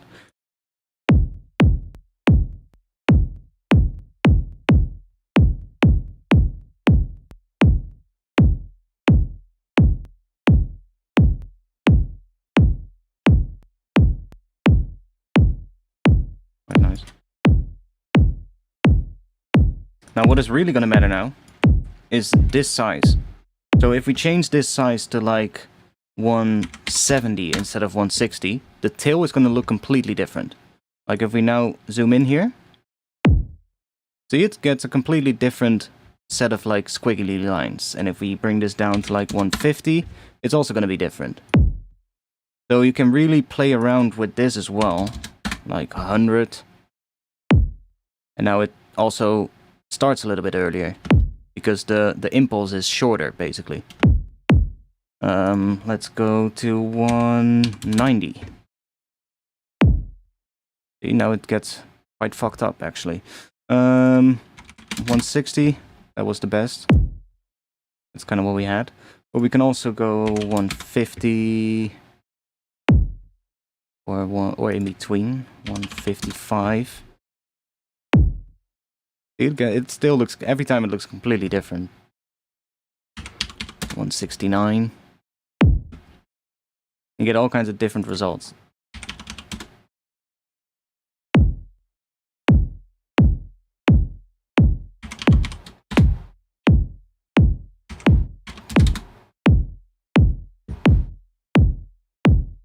I'm looking at this as well. Sometimes you can also see here that the sub will also get higher or lower if there's a lot of sub coming from this layer. Which right now there isn't, because it's being cut off a little bit here. We're getting most of the sub from the actual kick and from the boost that we did here. But that is a pretty dirty kick already. I quite like that.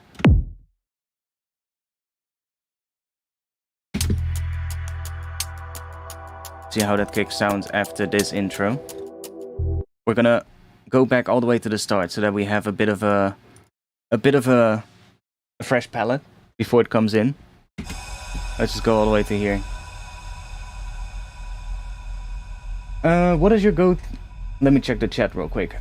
What has your go-to distortion plugin been lately? Which one? I mean, I just love a lot of the Ableton stock things, to be honest, but I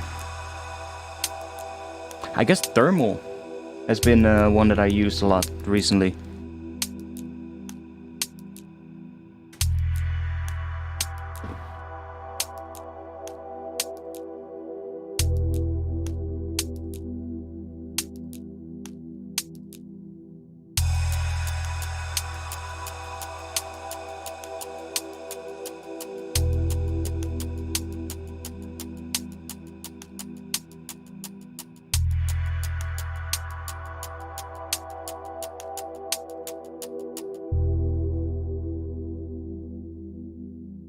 Bum bum bum.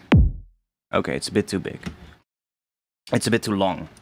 The pitch envelope is a bit too long. That's the main issue. It's a bit too clubby at the moment. We wanna probably go in here, make this a bit quicker. Rift is pretty cool. I like Rift as well. Thermal is really nice. I really like Thermal. Which, by the way, Thermal is originally made by the same people as Minimal Audio's Current and Rift are. The people from Output, or the plugins from Output, like Portal and Current, the people who worked on that also worked on the plugins for Minimal Audio. Which, when I learned that, when they told me, it made so much more sense because the LFOs and like the shape editor for the LFOs feel so different than most other plugins. Like when you move the points around, but between like output, thermal, and portal, and then Minimal Audio's current, and then Rift, of course, and all the other ones, they feel really similar, but it feels so different to a lot of other plugins. Like if I move a point around here, see, it just does that, right? The curve stays the same on either side, and it just does that. I can also curve this, but I cannot really curve above this point, right? There's no... If I bring this down, it's never going to go above that point. It's just going to become a straight line, right? Whereas in current, that behaves completely different. Oh, and I messed this up now. Let me just back that up a bit more like that. If we do that in current, it looks completely different. It behaves completely different. And that is really similar to what happens in Portal and Thermal as well. It's like if we go in here and we use this, like if I put this here, I can do this. See? And then as well, if we move this around, see how the curve changes? We can do this, and then see how that changes? So it behaves different, but it's kind of interesting because you also get this movement, which you don't get in Serum, for instance. So it gives like more interesting ways to sort of like mess with the shape. And it's the same thing happens in Portal. Because if we look at Portal, and I always thought that when the first time Minimal Audio released a plugin, I was like, why does that feel exactly the same as in Portal? And because if we're here in Portal, see how this behaves exactly the same? And when they dropped their first plugin with Minimal Audio, I was like, hey, that's exactly how it works in Portal and in Thermal. And I was like, interesting. Maybe they've just copied that from them or something. I was like, maybe they just looked a lot at like what Output does with their plugins. And then later, when I was talking to Jake from Minimal Audio, he was like, yeah, people from our team also worked on the Output plugins. I was like, oh, now it makes sense. So, like, the plugins Minimal Audio started releasing, it wasn't really the first plugins that they made, even though a lot of people think that, right?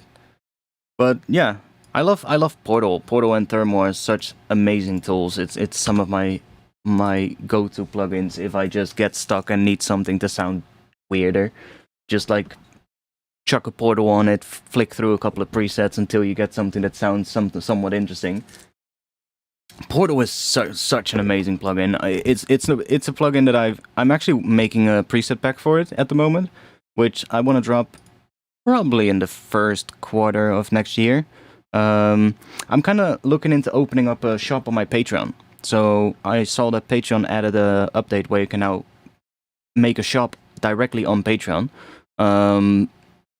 which would make it a bit easier because then I don't have to, worry about like other companies doing like quality control and being like, oh, we want the pack to be bigger, or we don't want to release a small preset pack like this, Whereas I would probably just also want to sell like some packs that are just like, I don't know, under $10 or something, and just 20 presets or something like that, which is easier for me to make, so I can also release more things in terms of like that, but it's also cheaper for people to buy, right? So it's also not like it's a huge pack where you need to shell out like $50 for it or something like that because there's so much content in it. It might just be a smaller pack, which is nice. But Patreon now has that thing on their website where they can, since I already have a Patreon, right? I already use that a lot. It would make sense to put that shop on there. Initially, I thought about using something like Gumroad, but then now I'm like, why would I use another different platform if I already have a platform where I can just do that? And it would be nice because then I can also drop like a couple of smaller sample packs every now and then, like stuff like that. I can just gather like a bunch of things from, or maybe even at some point, like if at some point I'm like, okay, let's archive some of the old Patreon things, because, you know, they've been online for like years and I'm just gonna archive them. But then I might still put them up as a pack so that the people who come in as new Patreon members can still get them or something like that. You know, it's nice to have a place where I can put like some stuff up every now and then that is maybe not like fully fledged packs that I normally release like through Black Octopus Sound. And it would also, you know, bring some more people towards the Patreon, which is always good because it separates me from like extra third parties. Well, I mean, Patreon is a third party as well, of course, but it's different, you know? It's at least all in my control, you know, and that's what matters. Not that I really care, but sometimes it's just when you're dealing with like other companies that things are being released through, they have like their own requirements and all those kind of things, and it can be quite difficult sometimes to, you know, like release a small pack, for instance. That is just a small pack with some drum sounds or a small effect preset pack for a plugin or a couple of presets for like a synth or something like that, because most of the time they'll be like, it's gonna be such a small pack, it'll be released for like a really small price, so it's not really that interesting for us to sell. So could you maybe make it a bigger pack, or maybe not make a pack that's just focused on drums, but could you maybe also put in bass sounds and atmosphere sounds and synth sounds and effect sounds and all that stuff? And I'm like, no, I've spent a lot of time on these drums already. I would kind of just like to release a sample pack with drums, right? And even Black Octopus Sound is not necessarily that picky about that, but some of the platforms that they might release it to might be. Like, for instance, Loopmasters is pretty picky about what they release. So that's one of those things. And I won't have to deal with that if I just have, like, my own place somewhere. And I can still release big packs through Black Octopus Sound, you know?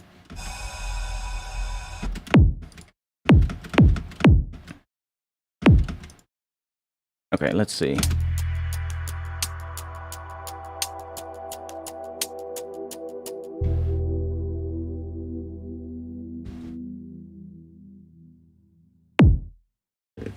It's getting close, but let's see. We want to maybe go a bit more towards there, so it's a bit quicker for the pitch envelope.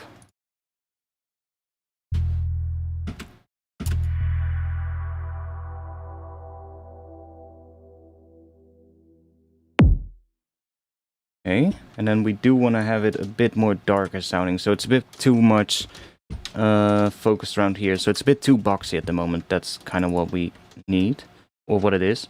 So we might want to decrease this, or we just want to EQ it a bit more.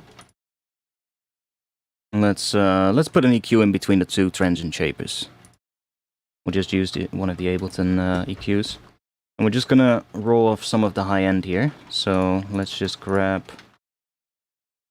this, and let's just dial this in a little bit.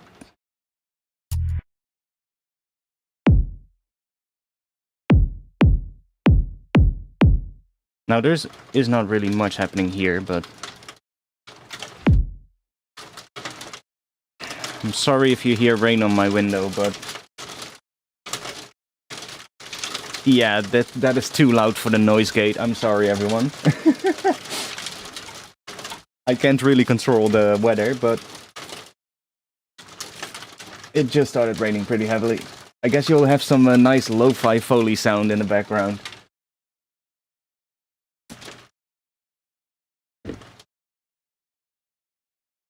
Sounds like hail. Yeah, it's kind of in between, I think. It sounds like it's a bit in between, like icy rain or something. Half hail, half rain, for sure.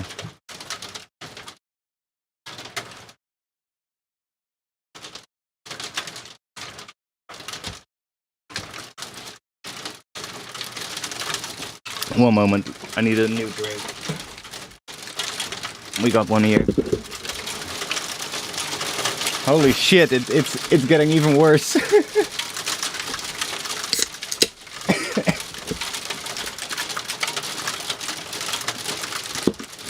Damn. Let me close the window.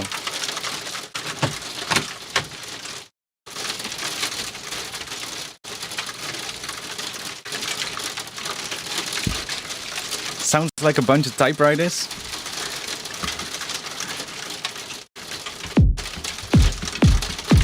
It's really annoying because it's actually so loud I can't hear my music properly.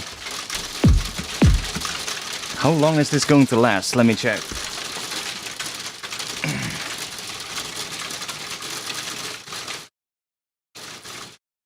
Bajurador.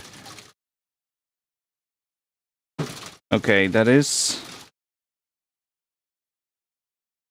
Okay, it's getting less already, but it says that it's gonna get heavier in just a bit. Should be over around 11. It's like 20 minutes from now. Well, it's almost gone. That's nice. But it says it's gonna pick up in just a bit again, so let's see. Let's make use of this moment. We probably just want to decrease this a little bit.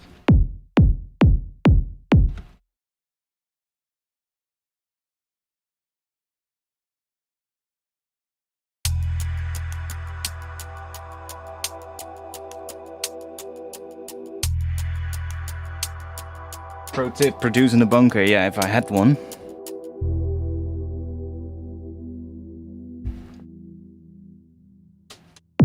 Starting again. Okay, we're getting better.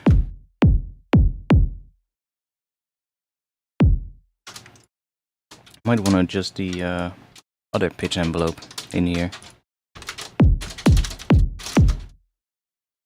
With this one, LFO 3.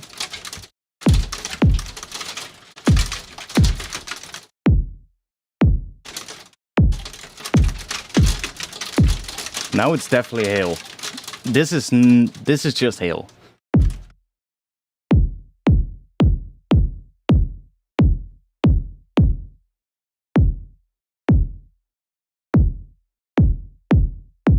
Something like that. We'll fix it later. We'll get back to it later.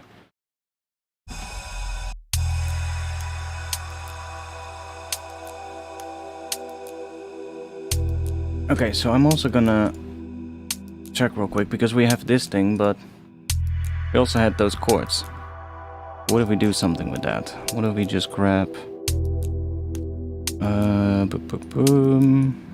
current.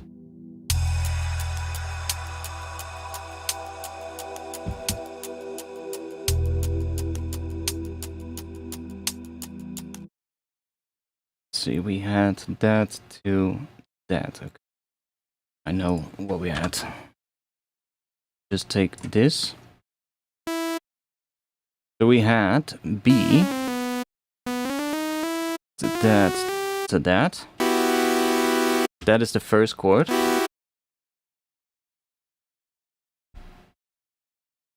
And that goes into that.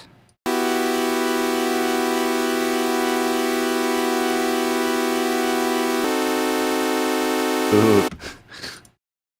Crunchy.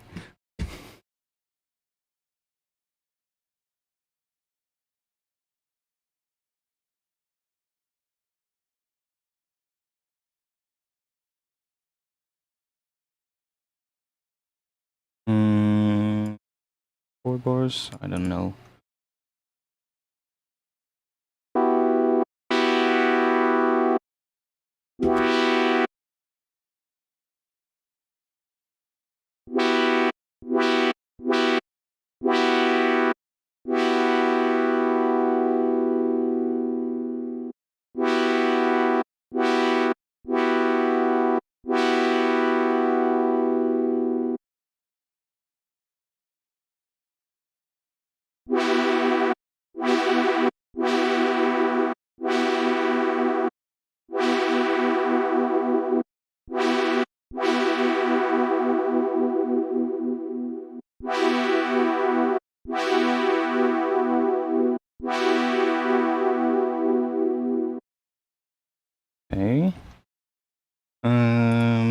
want to have another layer.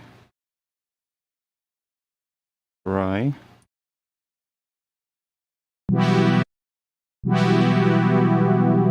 No. Just stick with that.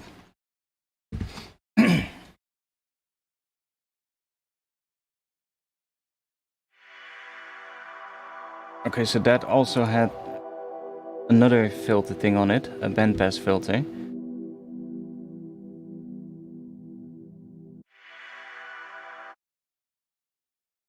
Well, it had a bandpass on it instead of a low pass. So what if we just do that?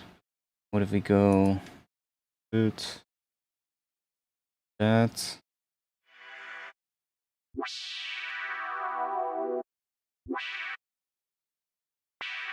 Do that, and then we're gonna add a tag here.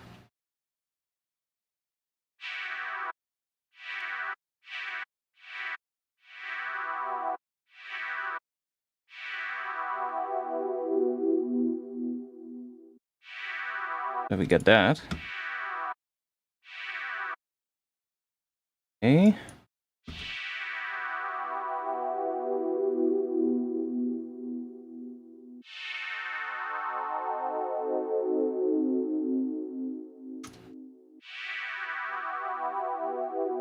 Kinda nice. There we get the other more ring.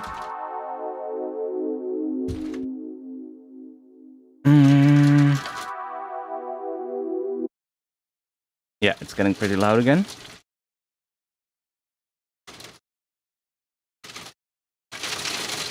Damn. Good that I closed the window, because holy shit.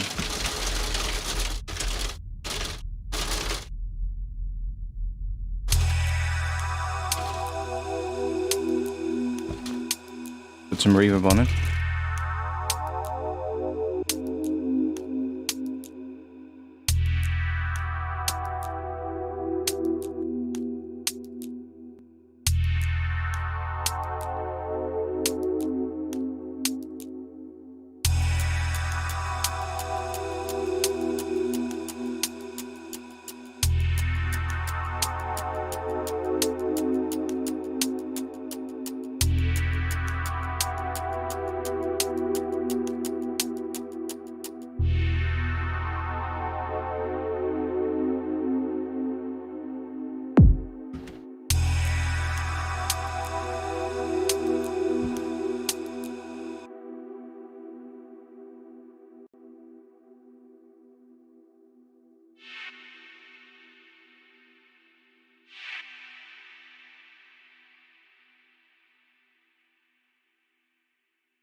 That would be quite long, but let's see.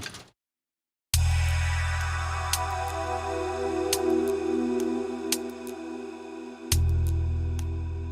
think I like that.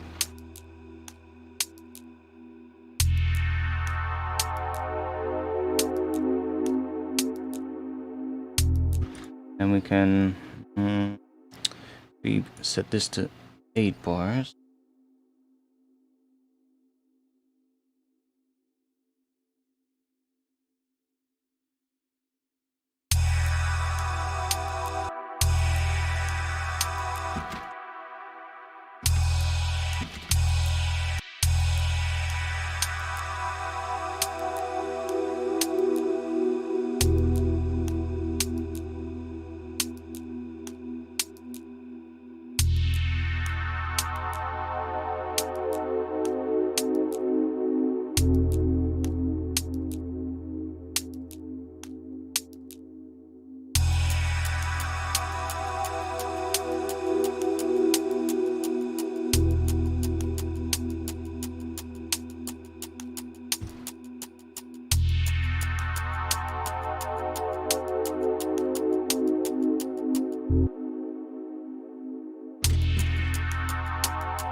It obviously rings out too long there, but that's something we can fix.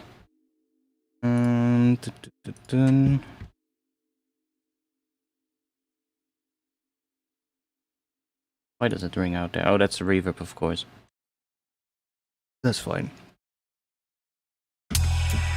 For now.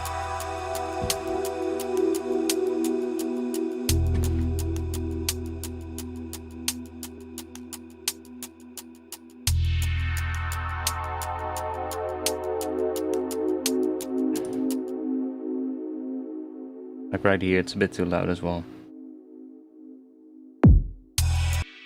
So if we want to get that down a bit, then we can grab another piece.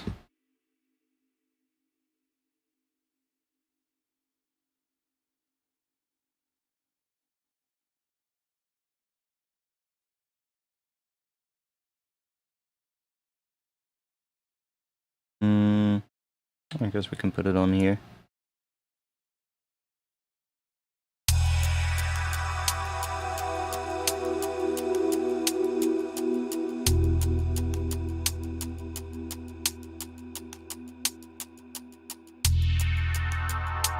To get that tail a little bit finer.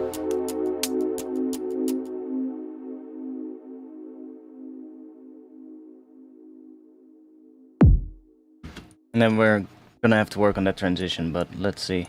Let's make some more drums now. Turn this head on. Okay, let's move the kick up.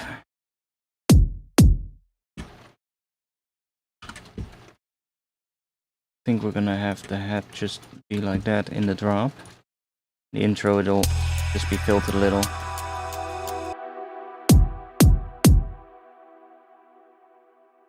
Might want to bring it down a little. So the kick is hitting 0, right? Kinda is.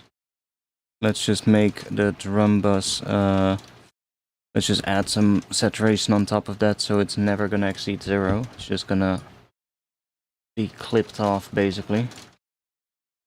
Do some 69% between soft clipping and hard clipping. Let's go. So even if we add a head on top of the kick, it's not gonna like push above 0. It's just gonna stick to that.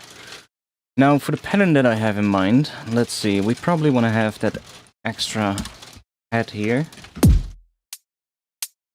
Actually, just feel that.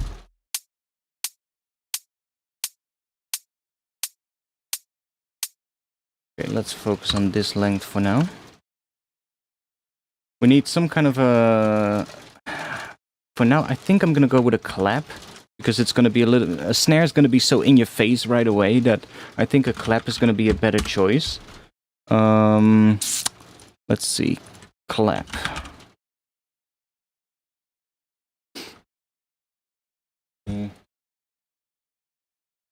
Do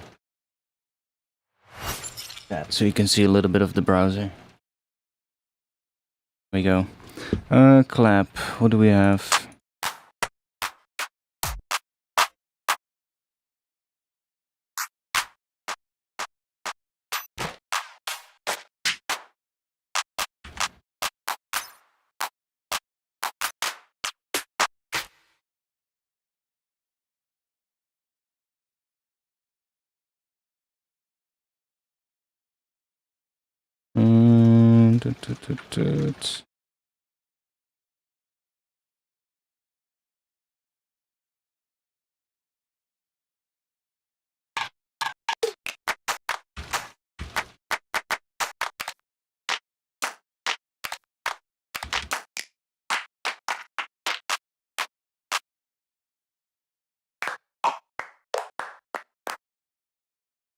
What else do we got?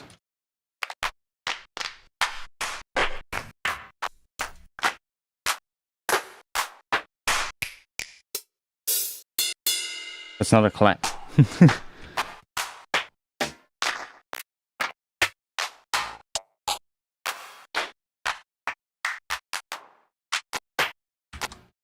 Let's go into all results. Let's filter. See, what do we get?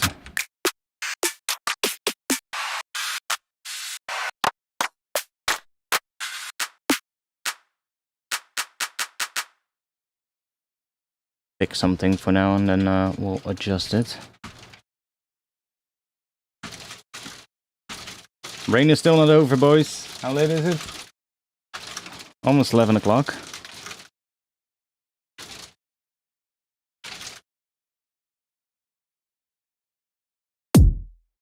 Oh. Let's...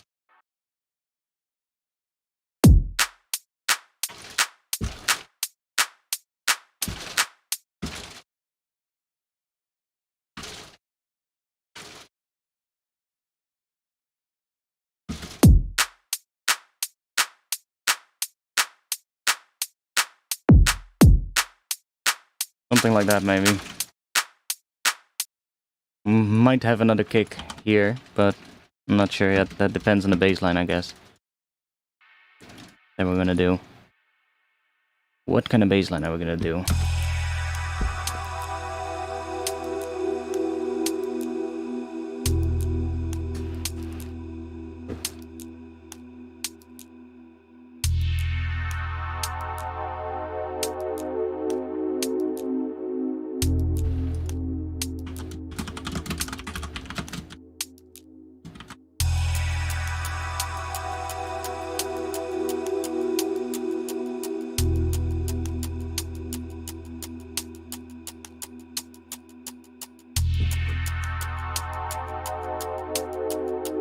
Some kind of a subtle effect sound here, something rising up a little bit. Not sure yet.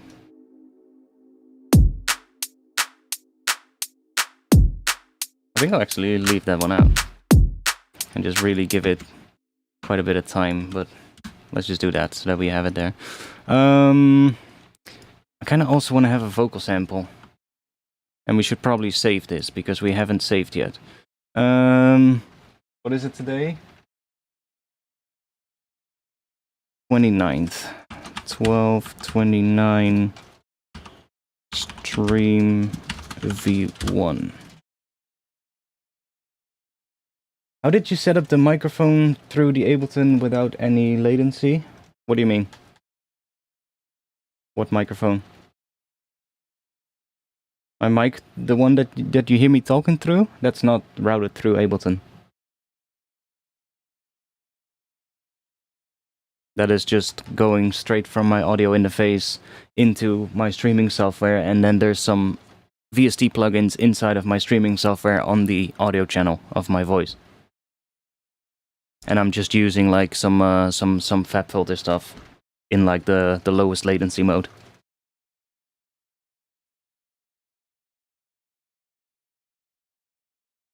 So that's just that.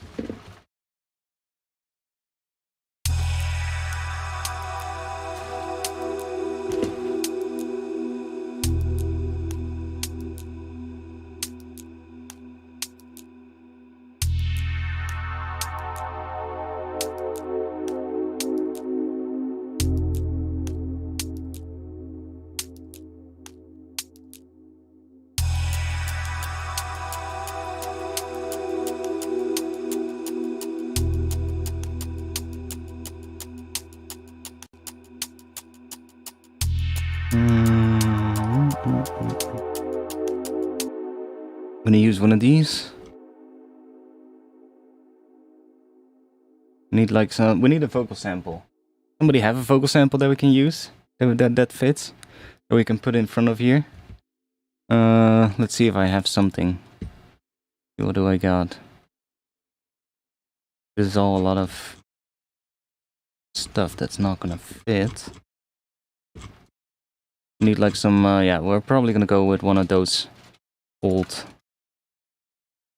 films. What was it again? What one could be helpful? I know that this is the one that we used earlier. I think last week that one had a good sound, so we probably might be able to find another word in there. Probably just need like some one word or a short little phrase. See if we can find something in here real quick. The F-16 is a new addition to our inventory of fighter aircraft. It is a multi-role tactical fighter with full air-to-air and air-to-ground combat capabilities. One difference between the F-16 and other fighter aircraft in our inventory is that the F-16 has an electronic flight control system. Instead of mechanical linkage between the pilot and the flight control services, flight control actuators receive signals through a fly-by-wire system. This system reduces aircraft weight and allows for greater combat maneuverability at high. The aircraft is powered If somebody by hears something, then just say something in the chat. The aircraft is powered by one turbofan engine which supplies thrust and power for all aircraft systems. Because you might hear something different than I do. Is it right level? Should I make it a little bit louder so you can hear it? If the F-16 should experience engine failure, electrical failure, or hydraulic failure, an emergency power unit, or EPU, is automatically activated to supply emergency hydraulic and electrical power for the flight control system. This allows the pilot to maintain control of the aircraft. The fuel used to power... Okay, background noise is gone here, so this might be pretty a good section to sample from. The fuel used to power the EPU is referred to as H70, a mixture of hydrazine and water. Hydrazine is a toxic chemical, and it has the potential to be hazardous.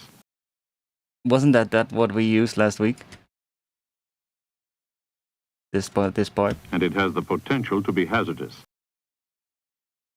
I mean, that one kind of works. So let's see what we got if we just chuck that in here.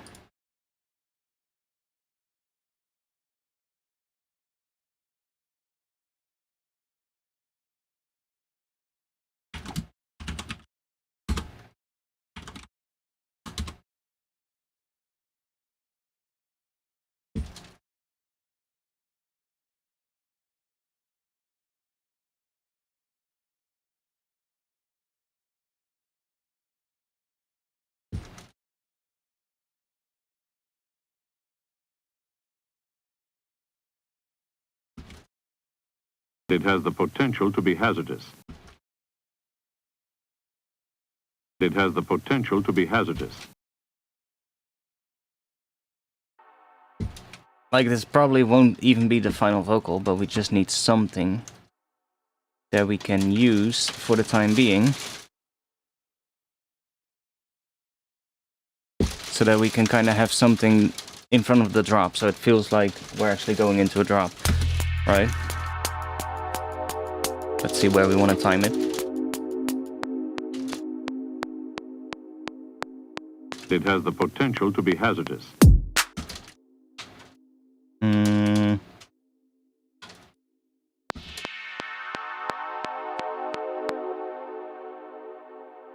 Somewhere there, maybe.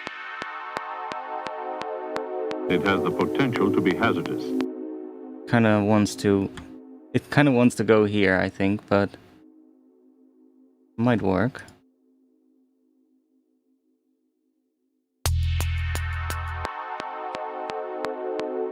It has the potential to... It has the potential to be hazardous.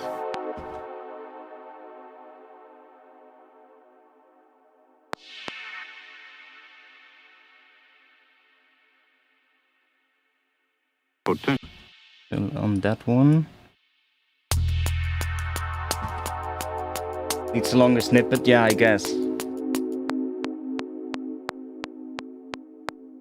It has the potential to be hazardous. But hey, that is kind of alright if we just have something else happening here, like I said, a little riser happening here, building up to that point, then that might work. Rise. Let's search for rise. Let's see what we can find. Let's go somewhere down. Samples that I've never used.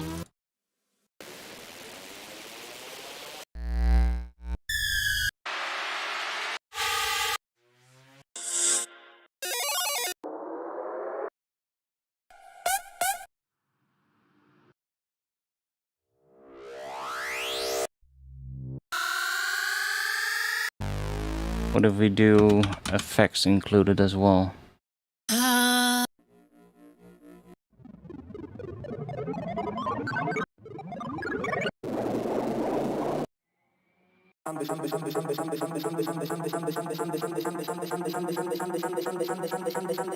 Yeah, we could maybe do like a little vocal riser as well with that thing, but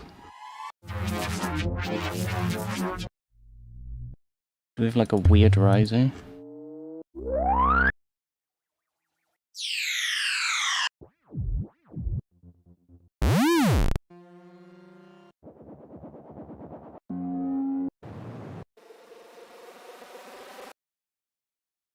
Okay, let's try my usual technique.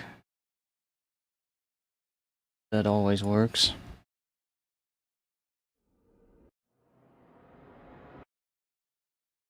Where does that riser want to start? Probably here. Maybe even later, maybe here.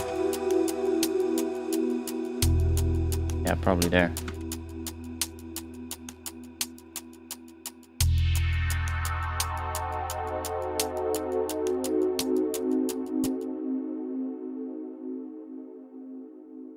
It has the potential to be hazardous. Well, we're getting somewhere. Yeah,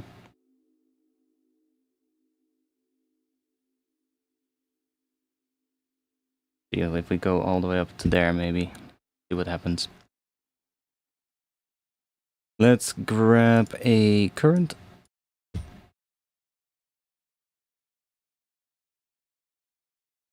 Off. This on. Grab those there. We'll just chuck a macro on here. Going to around there. And we'll just automate that macro.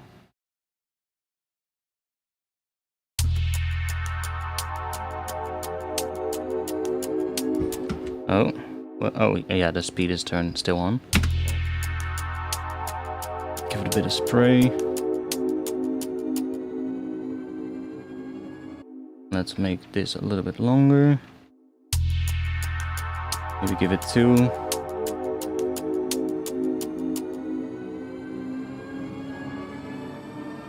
It has the potential to be...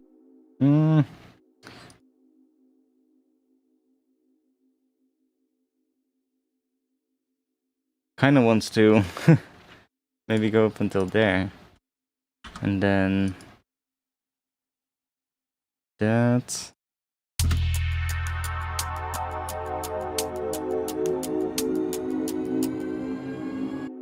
And what if we just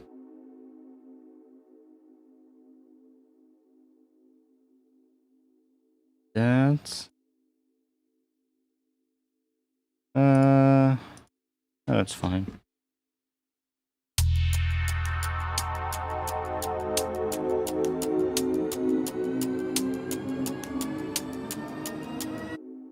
It has the What is this?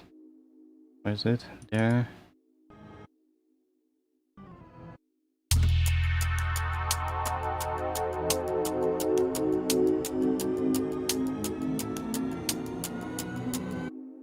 It has the potential to be hazardous. And we'll probably do some other stuff to it, but just need something. We have something in there. Okay. I really want them to add a thing so that you can sort of like remap certain modulations. That would be really nice. So basically just a modulation matrix and then give us like remap things. That would be pretty helpful. But instead we can just take that.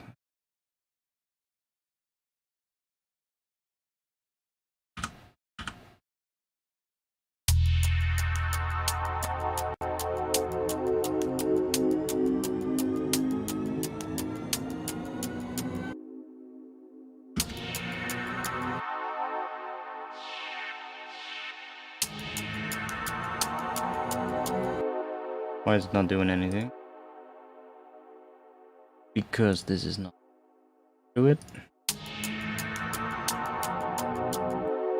It has the potential to be hazardous. Yeah, I'm not sure about that, right? Let's just leave it.